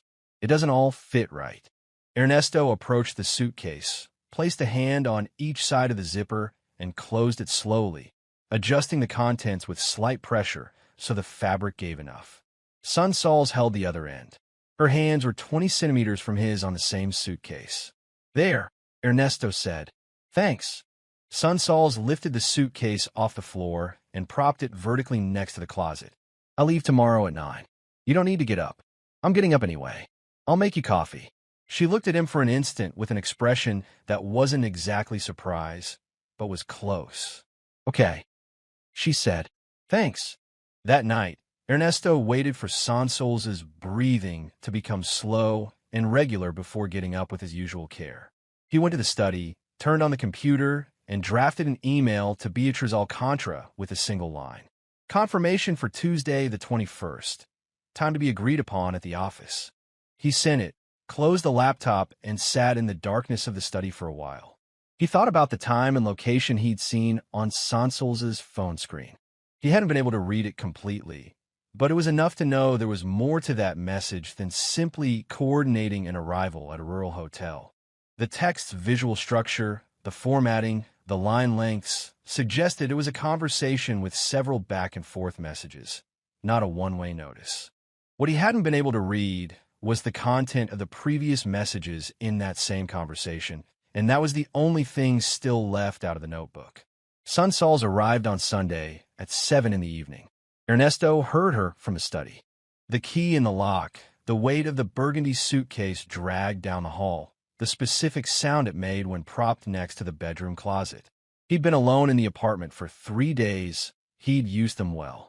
On Friday, he'd taken the complete notebook and the copy of the external device with the video to Beatriz Alcantara's office, so everything would remain under the firm's custody before Tuesday's notification. On Saturday, he called Consuelo to confirm the time. On Sunday morning, he'd gone grocery shopping, prepared lunch, read the newspaper, and waited. It wasn't nervousness he felt. It was a kind of final stillness that processes have when all parameters are within range, and all that's left is for the cycle to complete its final phase. "Ernesto." Son Sols's voice came from the bedroom. "I'm home. I heard you." He replied from the study with an ordinary tone. "How was the weekend?" A 2-second pause. "Good. I needed to disconnect." "I'm glad." Ernesto got up from the study chair, picked up the living room TV remote he'd left on the desk that morning, and went to the living room. He turned on the TV, connected the HDMI cable to the laptop sitting on the dining table, and opened the video file. He paused it on the first frame, showing Son Sols standing in front of the large bedroom mirror wearing the blue t-shirt and her hair tied back, smiling slightly at the camera. The exact same first frame as always, the one that would have seemed completely innocent if you didn't know what came next. Son Sols walked into the living room, still wearing her coat, looked at the lit TV, looked at the laptop on the table, then looked at him. "What are you watching?" Ernesto didn't answer. He pressed play. The first 4 seconds of the video were Sun Sol's dancing facing forward, with background music and that serious concentration she put on when doing something that mattered to her. The same video she'd asked him to record, the same one he'd saved without knowing what it contained. The 5th second was when the figure in the mirror in the background became visible. The 6th, when the broad shoulders and unmistakable posture began to take shape. The 7th, when the silver wedding band on the hand holding the phone was framed sharply enough to leave no room for interpretation. Ernesto let the video play for 30 more seconds.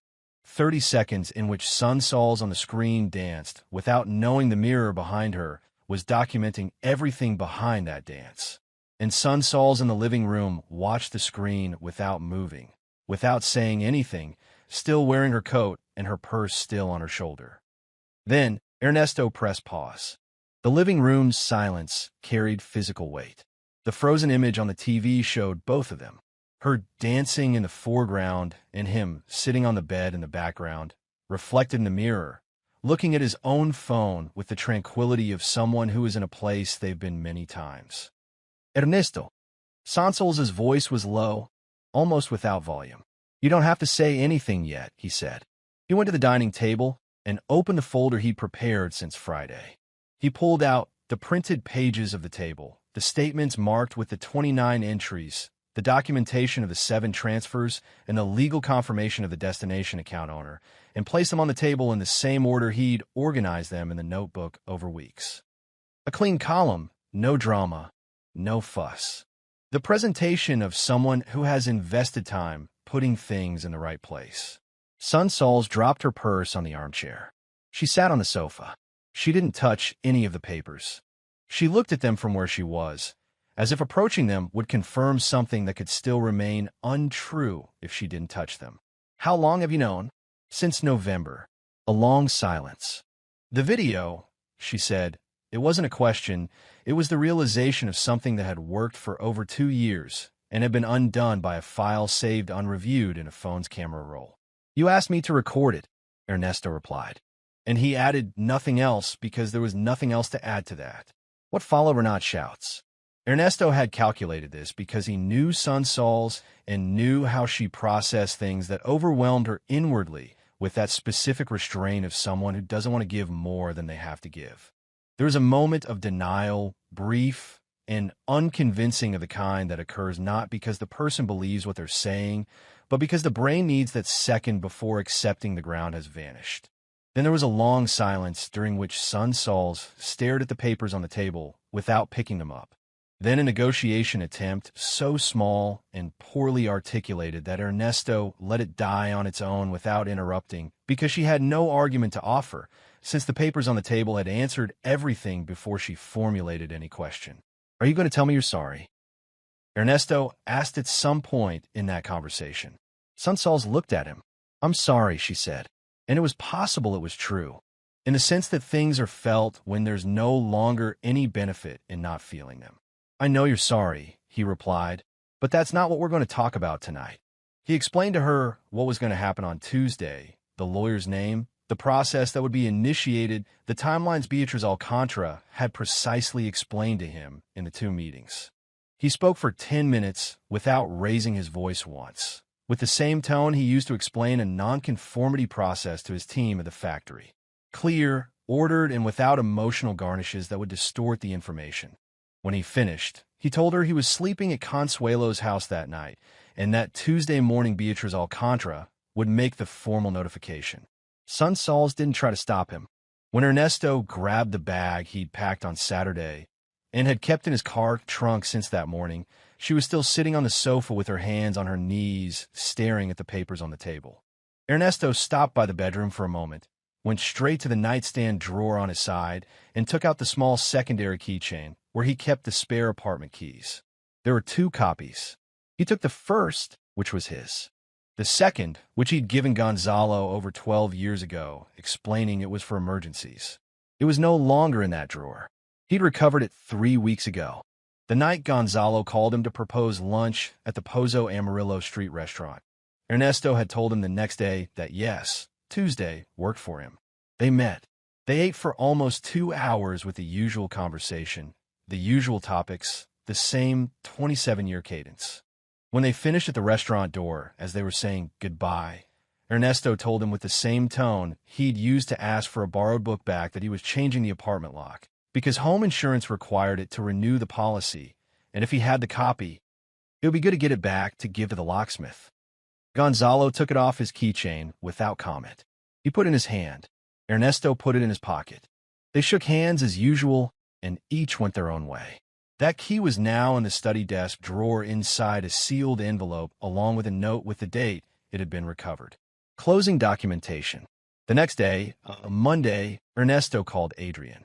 He didn't tell him over the phone what he was going to say. He asked if he could come by his parents' apartment that afternoon, that he needed to speak with him in person. Adrian arrived at 6, with a punctuality Ernesto felt belonged to someone who'd been waiting for that call for a while. Sunsols wasn't there. She'd left in the morning with a bag of clothes and hadn't returned. The apartment was silent. Adrian walked in, looked at the living room, noticed the absence without asking about it.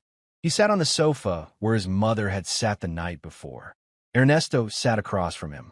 "How long did you know?" Ernesto asked. Adrian took a while to answer. When he did, he didn't look away. 1.5 years more or less. Ernesto nodded once. He hadn't needed him to confirm it, but having it confirmed carried a different weight than suspecting it.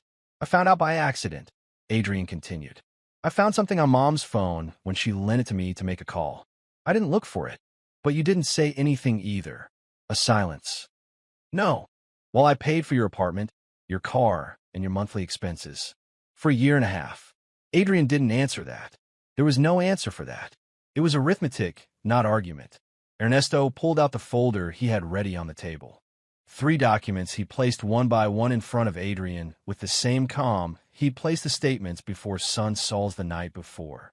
The first was the notification to the Valladolid apartment landlord canceling the payment contract from Ernesto effective in 30 days.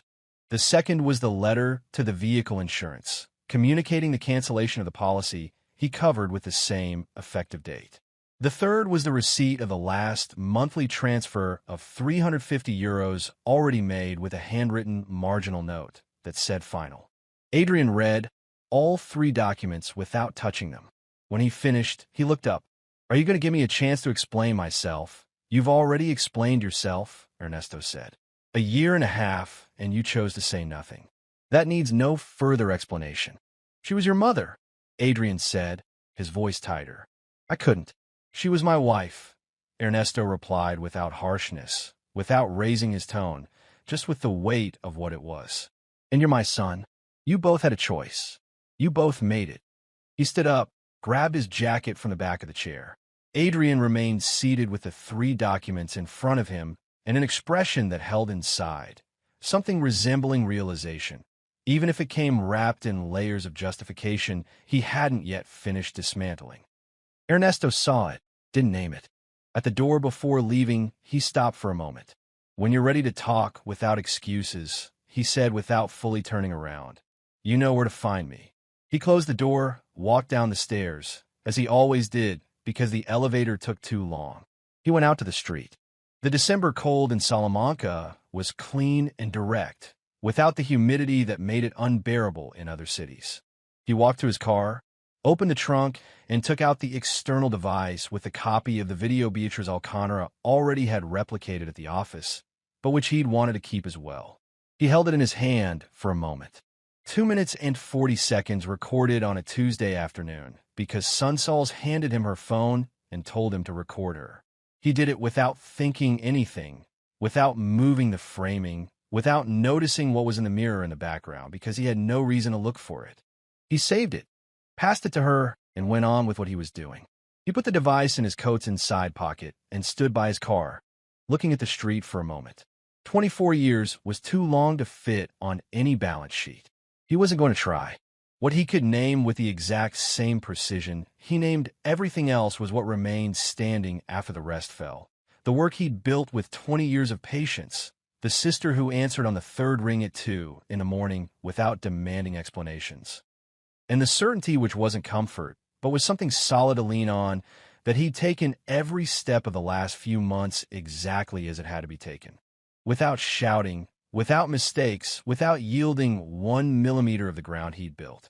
In his car's mirror, he saw his own reflection for a second before getting in. He thought of the bedroom mirror, of what he'd seen it weeks ago, of how a flat piece of glass, without intention or judgment, had reflected an image that 2 years of careful architecture had managed to keep invisible. Mirrors don't lie. They simply reflect what's there. He started the car and drove away.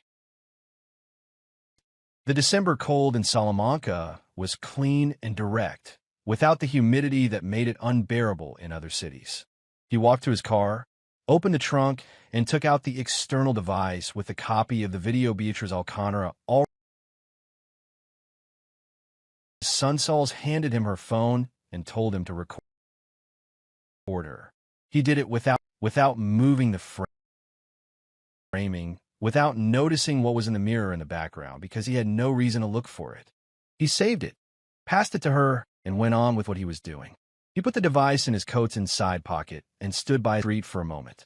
24 years was too long to fit on any balance sheet. He wasn't going to try. What he could name vision, he named everything else was what remained standing after the rest fell. 20 years of patience. The sister who answered on the third ring at 2 in the morning without demanding explanations. And the on that he'd taken a few months exactly as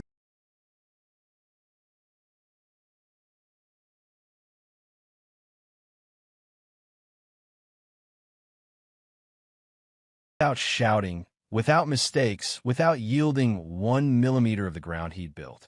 In his car's mirror, he saw his own reflection for a second before getting in. He thought of the bedroom mirror, of what he'd seen it weeks ago. Without intention or judgment, had reflected an image that 2 years of careful architecture had managed to keep invisible. They simply reflect what are and drove away. The December cold in Salamanca was clean and direct, without the humidity that made it unbearable in other cities. He walked to his car, opened the trunk, and took out the external device with a copy of the video Beatriz Alcantara. Sunsols handed him her phone and told him to record to fit on any balance. What he could name vision, he named everything else was what remained standing after the rest fell. The sister who answered on the third without demanding explanations. And the on that he'd taken a few months exactly as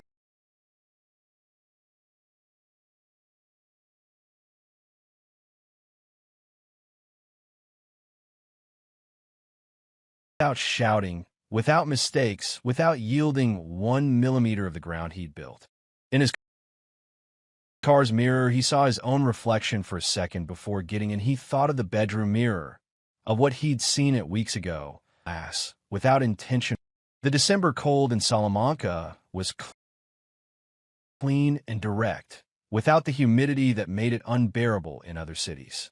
He walked to his car, opened the trunk, and took out the external device with a copy of the video Beatriz Alcantara.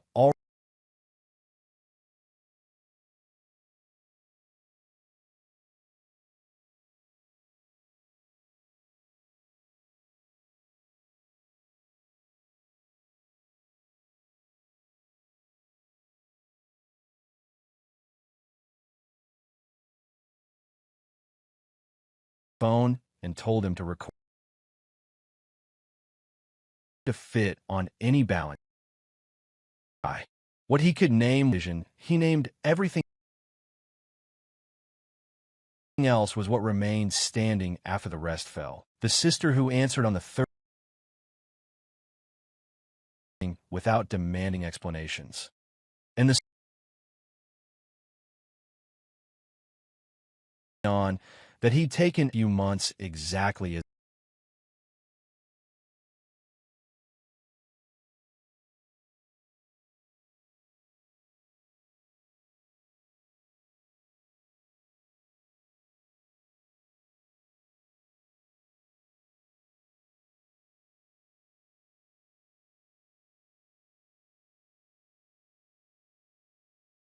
without shouting, without mistakes, without yielding 1 millimeter of the ground he'd built. In his car's mirror, he saw his own reflection for a second before getting in. He thought of the bedroom mirror, of what he'd seen it weeks ago. Without intention. The December cold in Salamanca was clean and direct, without the humidity that made it unbearable in other cities.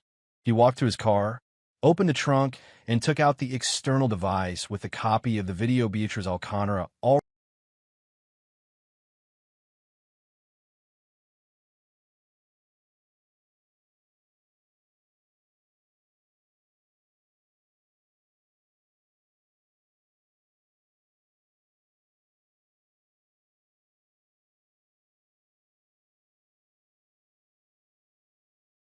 phone and told him to record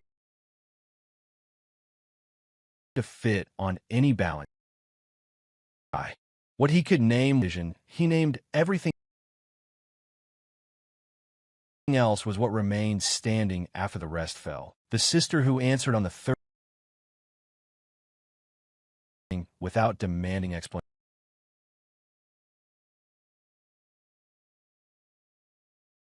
On that he'd taken a few months exactly as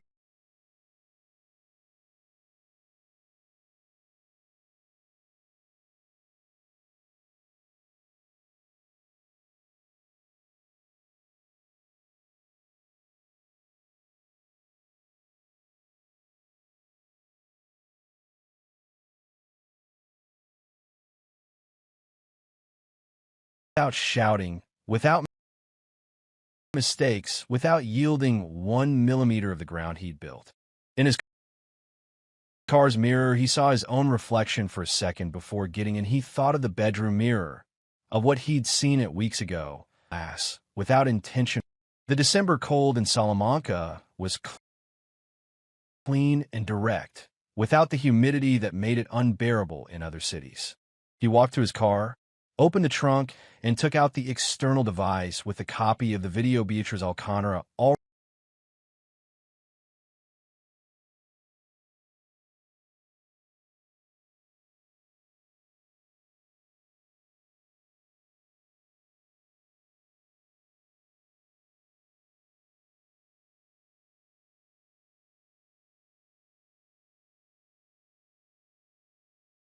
phone and told him to record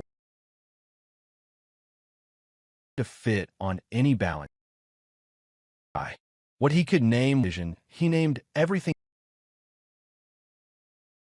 else was what remained standing after the rest fell. The sister who answered on the third without demanding explanation.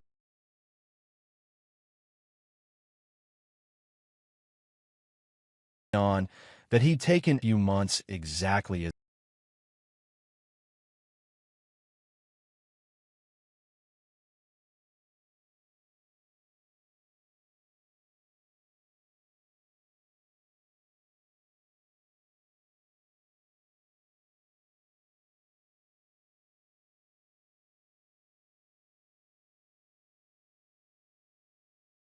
without shouting, without mistakes, without yielding 1 millimeter of the ground he'd built.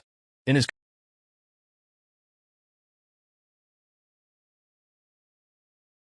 seen it weeks ago. Without intention. The December cold in Salamanca was without the humidity that made it unbearable in other cities. He walked to his car, opened the trunk, and took out the external device with a copy of the video Beatriz Alcantara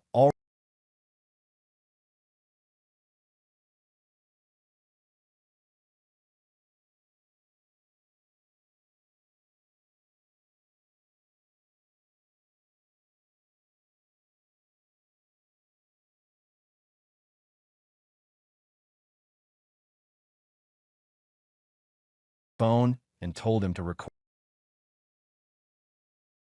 to fit on any balance. What he could name vision, he named everything else was what remained standing after the rest fell. The sister who answered on the third without demanding explanation.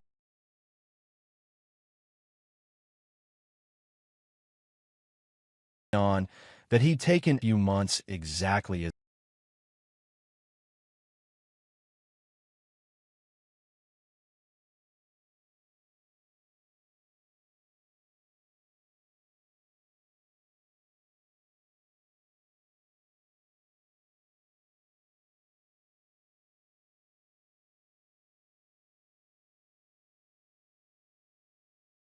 without shouting, without mistakes, without yielding 1 millimeter of the ground he'd built.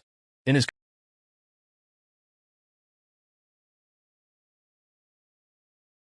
seen it weeks ago, without intention. The December cold in Salamanca was without the humidity that made it unbearable in other cities. He walked to his car, opened the trunk, and took out the external device with a copy of the video Beatriz Alcantara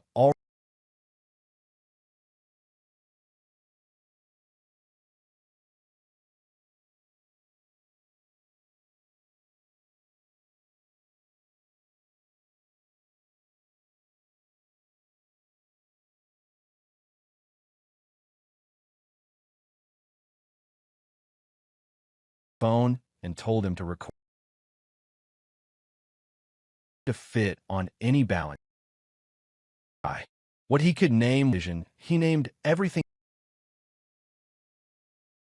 else was what remained standing after the rest fell. The sister who answered on the third without demanding explanation.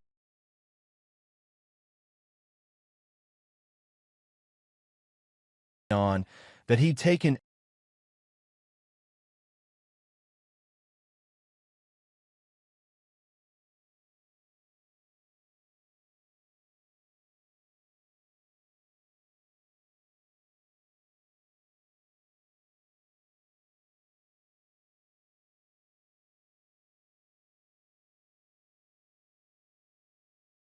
without shouting, without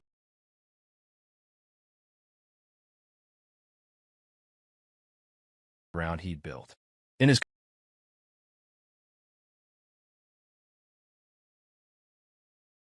seen it weeks ago, without intention. The December cold in Salamanca was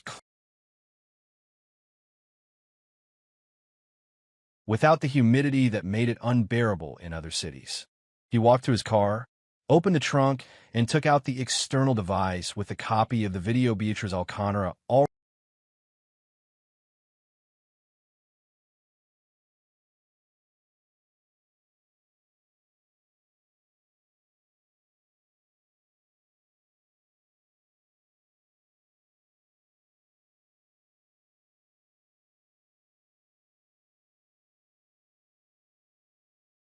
phone and told him to record to fit on any balance. What he could name vision, he named everything else was what remained standing after the rest fell. The sister who answered on the third without demanding explanation.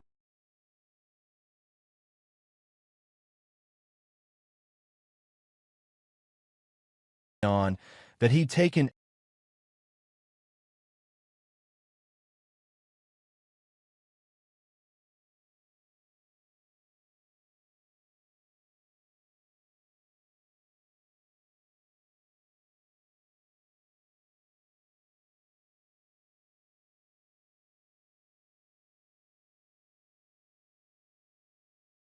without shouting, without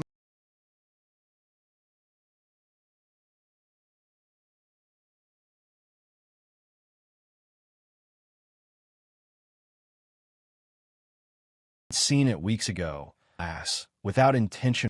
The December cold in Salamanca was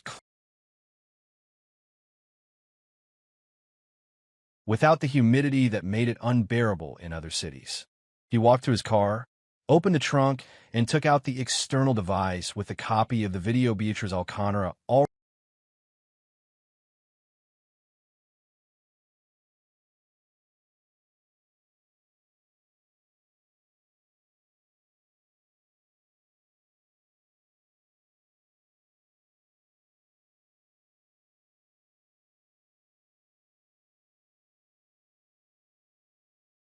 phone and told him to record to fit on any balance. What he could name vision, he named everything else was what remained standing after the rest fell. The sister who answered on the third without demanding explanation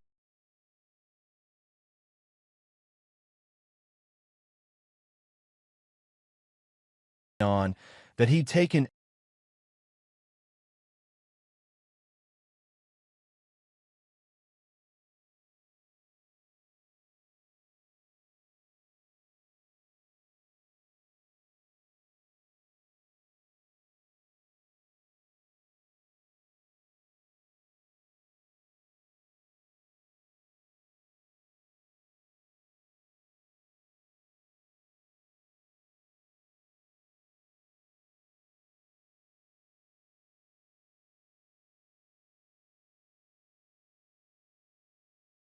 seen it weeks ago, without intention.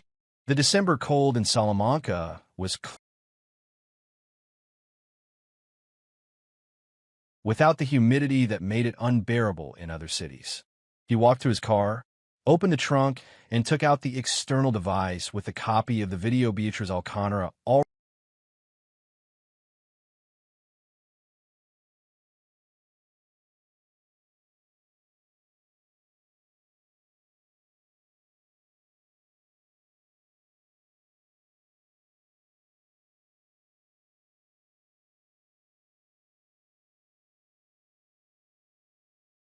phone and told him to record to fit on any balance. What he could name vision, he named everything else was what remained standing after the rest fell. The sister who answered on the third without demanding explanation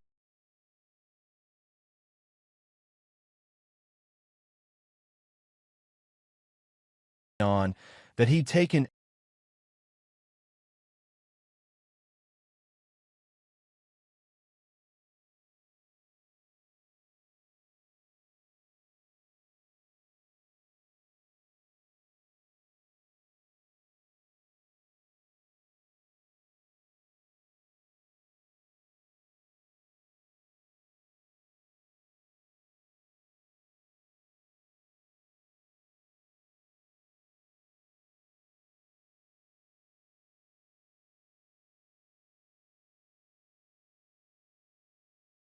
seen it weeks ago, without intention. The December cold in Salamanca was without the humidity that made it unbearable in other cities. He walked to his car, opened the trunk, and took out the external device with a copy of the video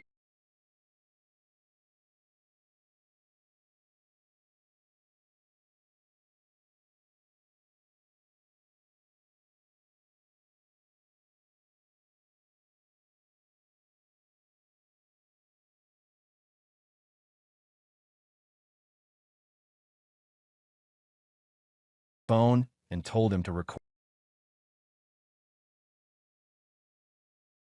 to fit on any balance. What he could name vision, he named everything else was what remained standing after the rest fell. The sister who answered on the third without demanding explanation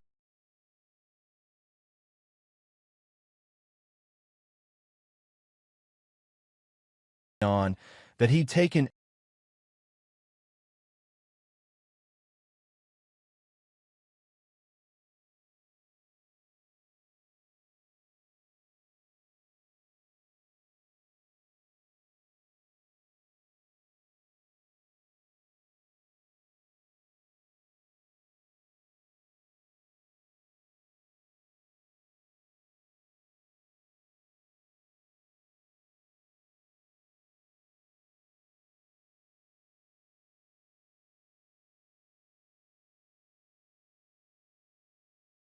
seen it weeks ago, without intention. The December cold in Salamanca was without the humidity that made it unbearable in other cities. He walked to his car, opened the trunk, and took out the external device with a copy of the video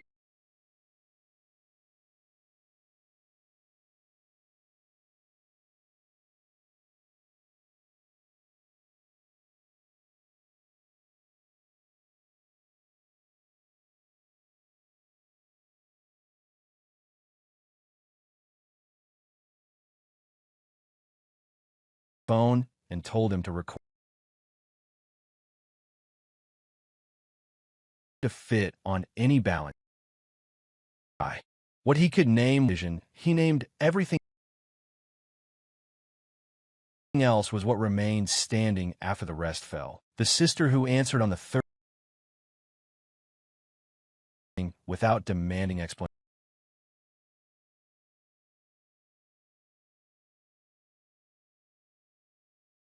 on that he'd taken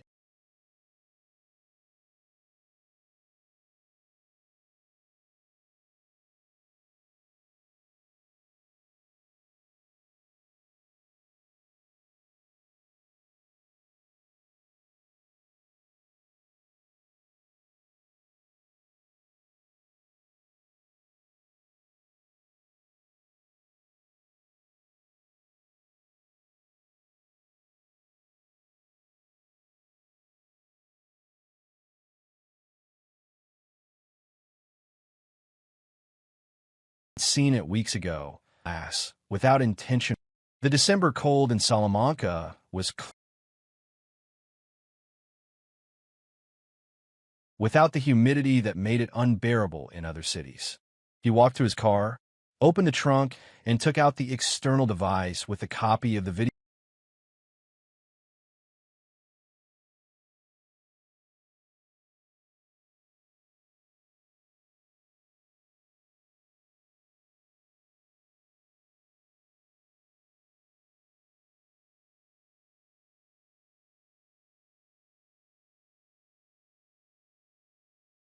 phone and told him to record to fit on any balance. What he could name vision, he named everything else was what remained standing after the rest fell. The sister who answered on the third without demanding explanation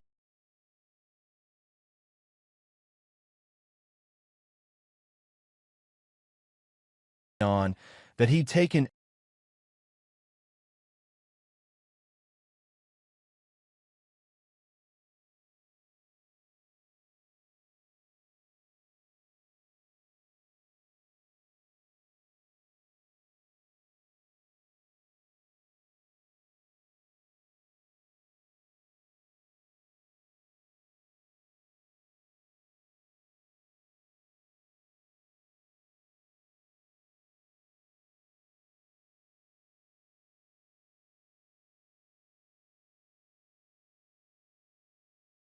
seen it weeks ago, without intention.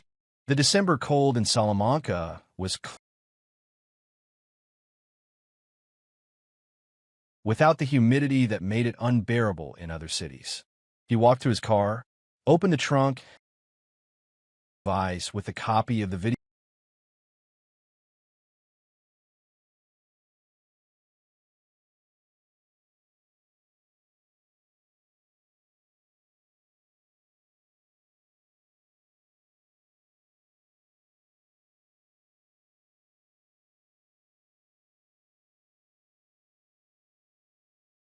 phone and told him to record to fit on any balance. What he could name vision, he named everything else was what remained standing after the rest fell. The sister who answered on the third without demanding explanation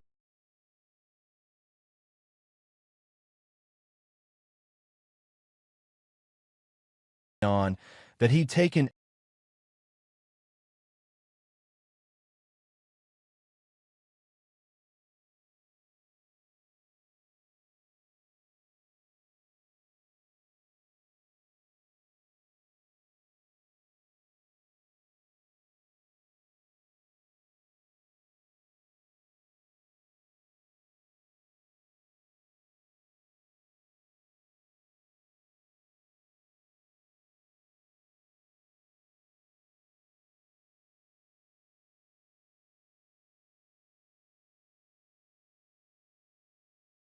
Seen it weeks ago.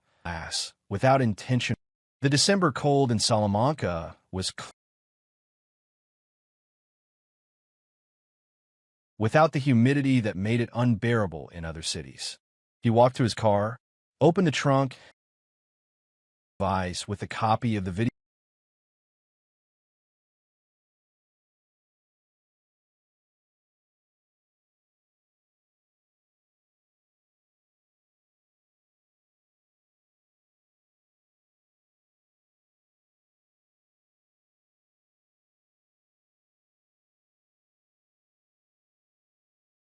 phone and told him to record.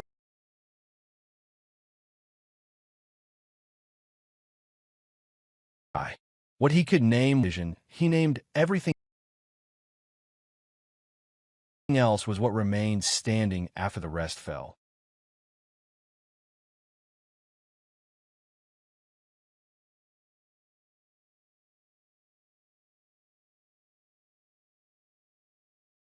On that he'd taken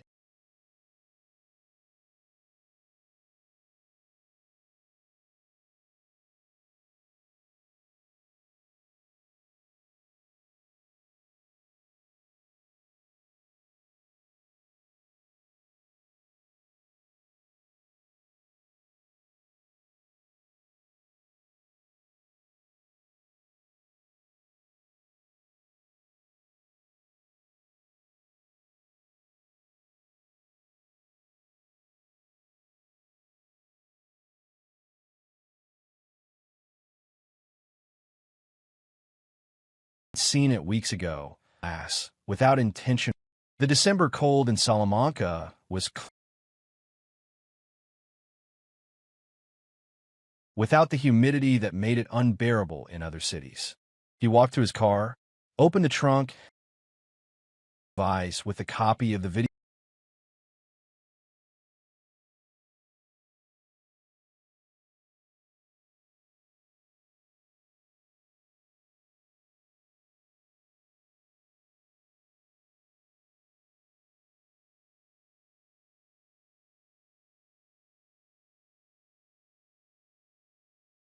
phone and told him to record.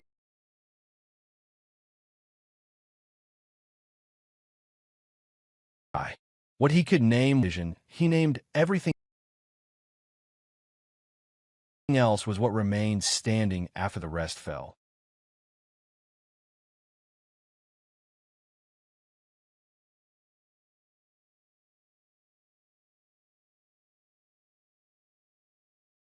On that he'd taken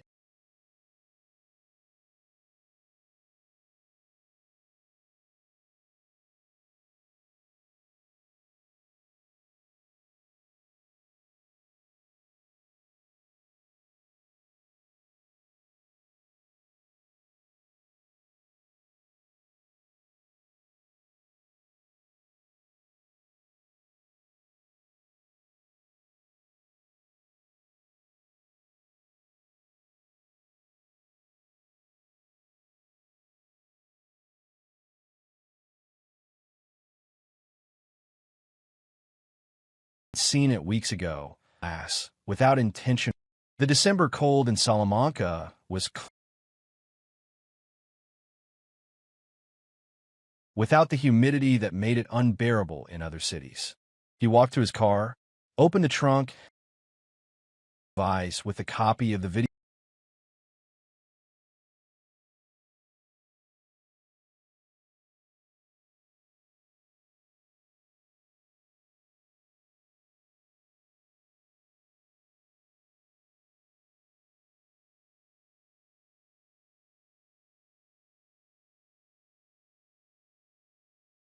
phone and told him to record.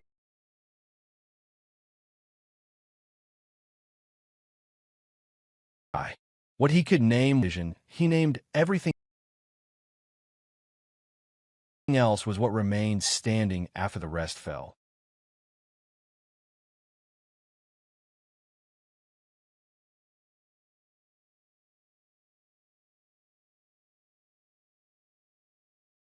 On that he'd taken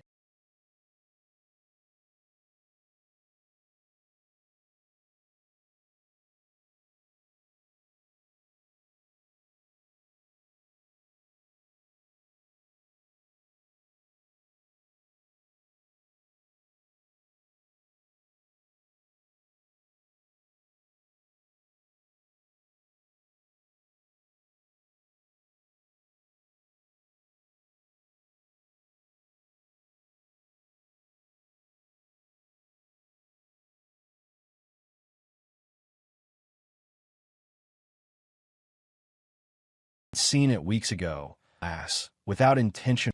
The December cold in Salamanca was without the humidity that made it unbearable in other cities. He walked to his car, opened the trunk, device with a copy of the video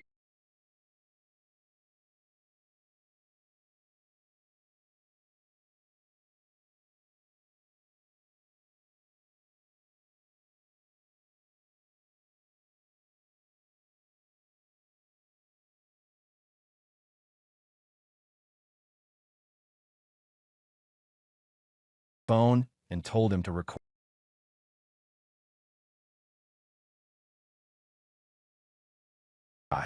What he could name vision, he named everything else was what remained standing after the rest fell.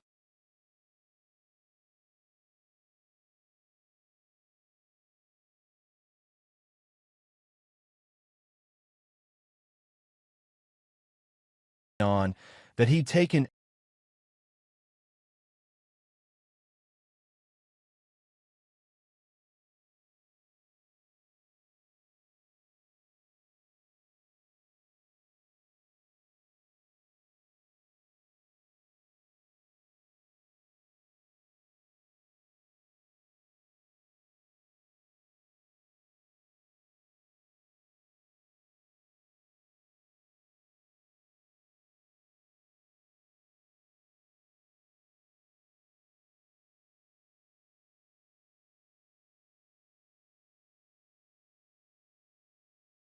seen it weeks ago, without intention. The December cold in Salamanca was without the humidity that made it unbearable in other cities. He walked to his car, opened the trunk, device with a copy of the video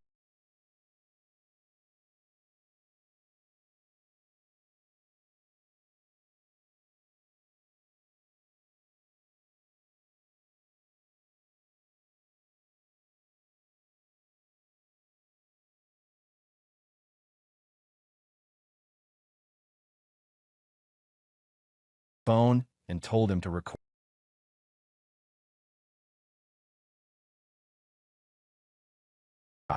What he could name vision, he named everything else was what remained standing after the rest fell.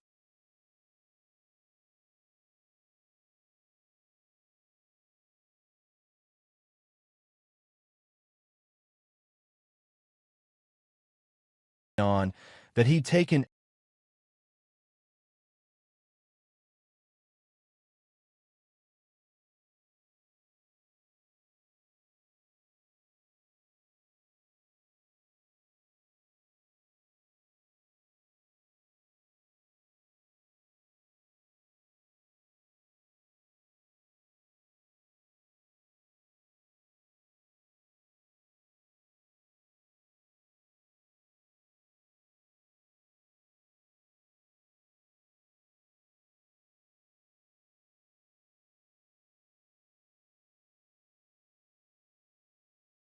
seen it weeks ago, without intention.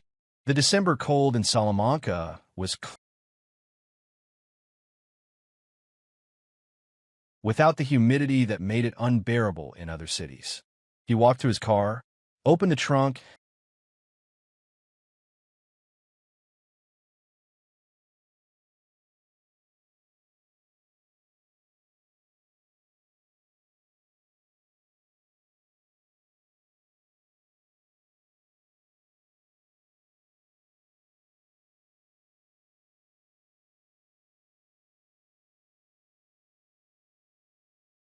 phone and told him to record.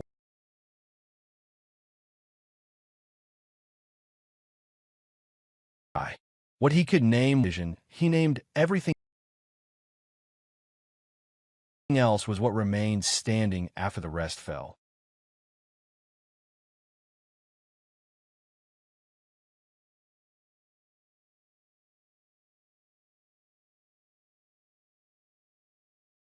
On that he'd taken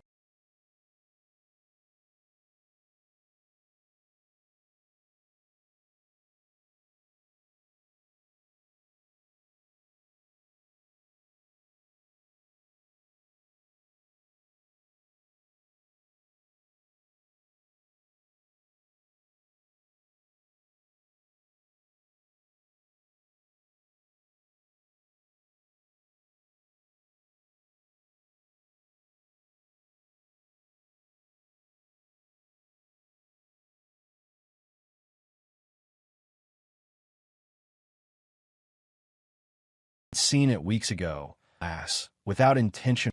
The December cold in Salamanca was without the humidity that made it unbearable in other cities. He walked to his car, opened the trunk,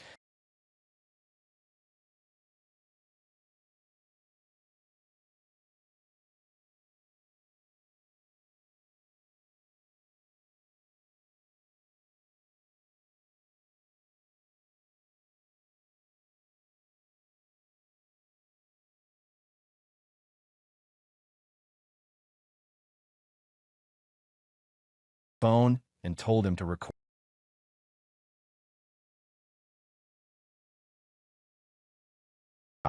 What he could name vision, he named everything else was what remained standing after the rest fell.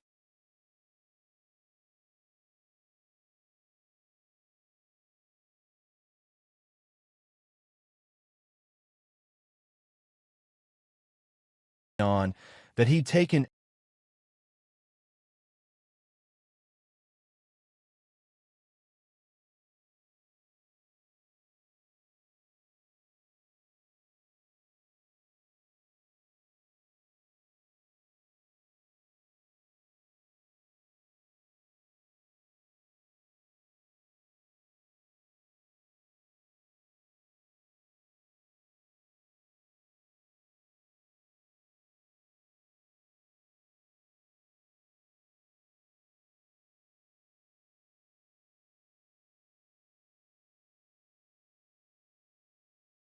seen it weeks ago. Ass. Without intention. The December cold in Salamanca was without the humidity that made it unbearable in other cities. He walked to his car, opened the trunk,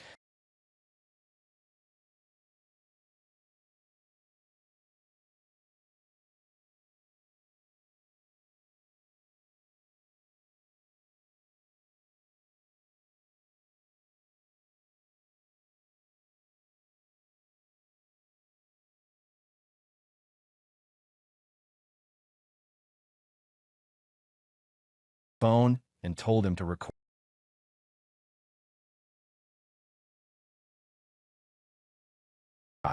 What he could name vision, he named everything else was what remained standing after the rest fell.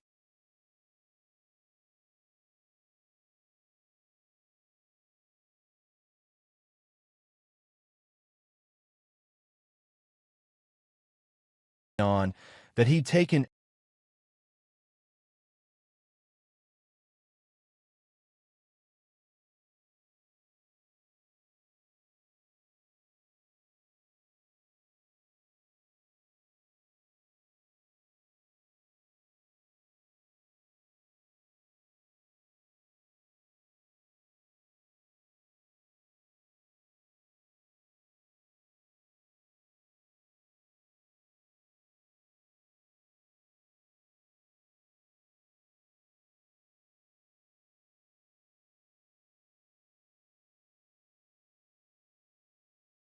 seen it weeks ago. Ass. Without intention.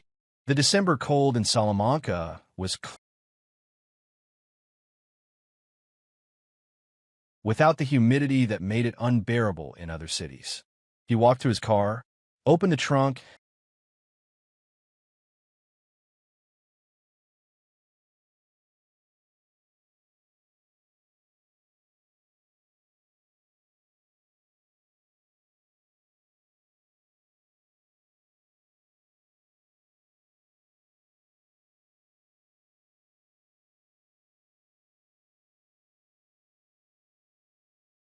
phone, and told him to record.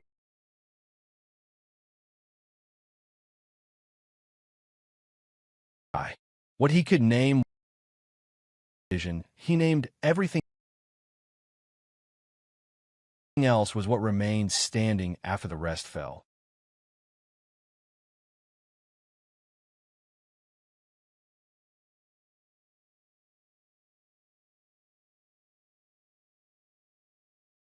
On that he'd taken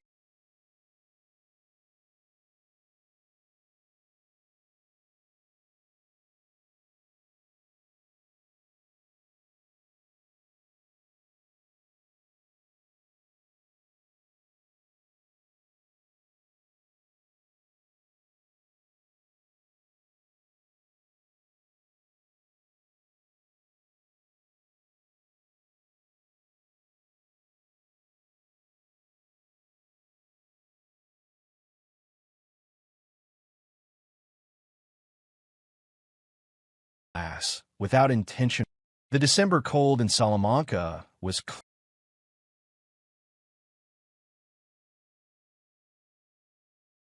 without the humidity that made it. He walked to his car, opened the trunk,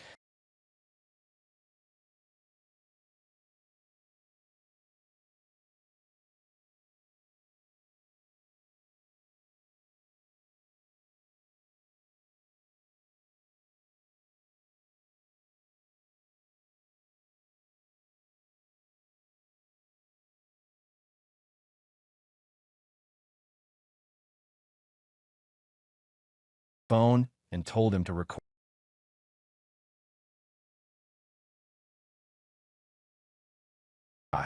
What he could name vision, he named everything else was what remained standing after the rest fell.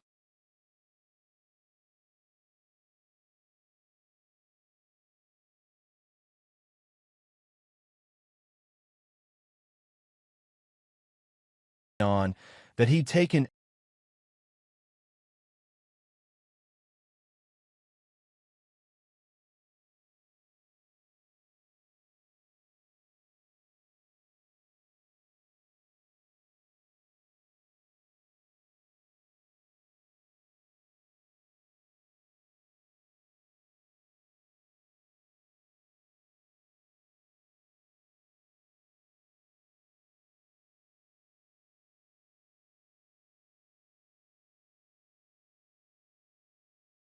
glass without intention.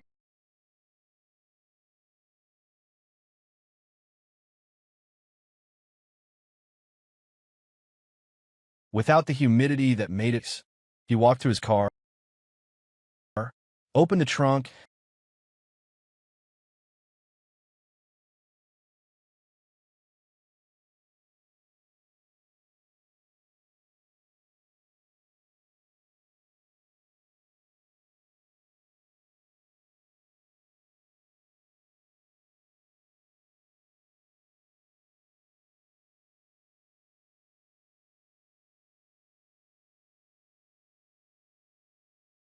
phone, and told him to record.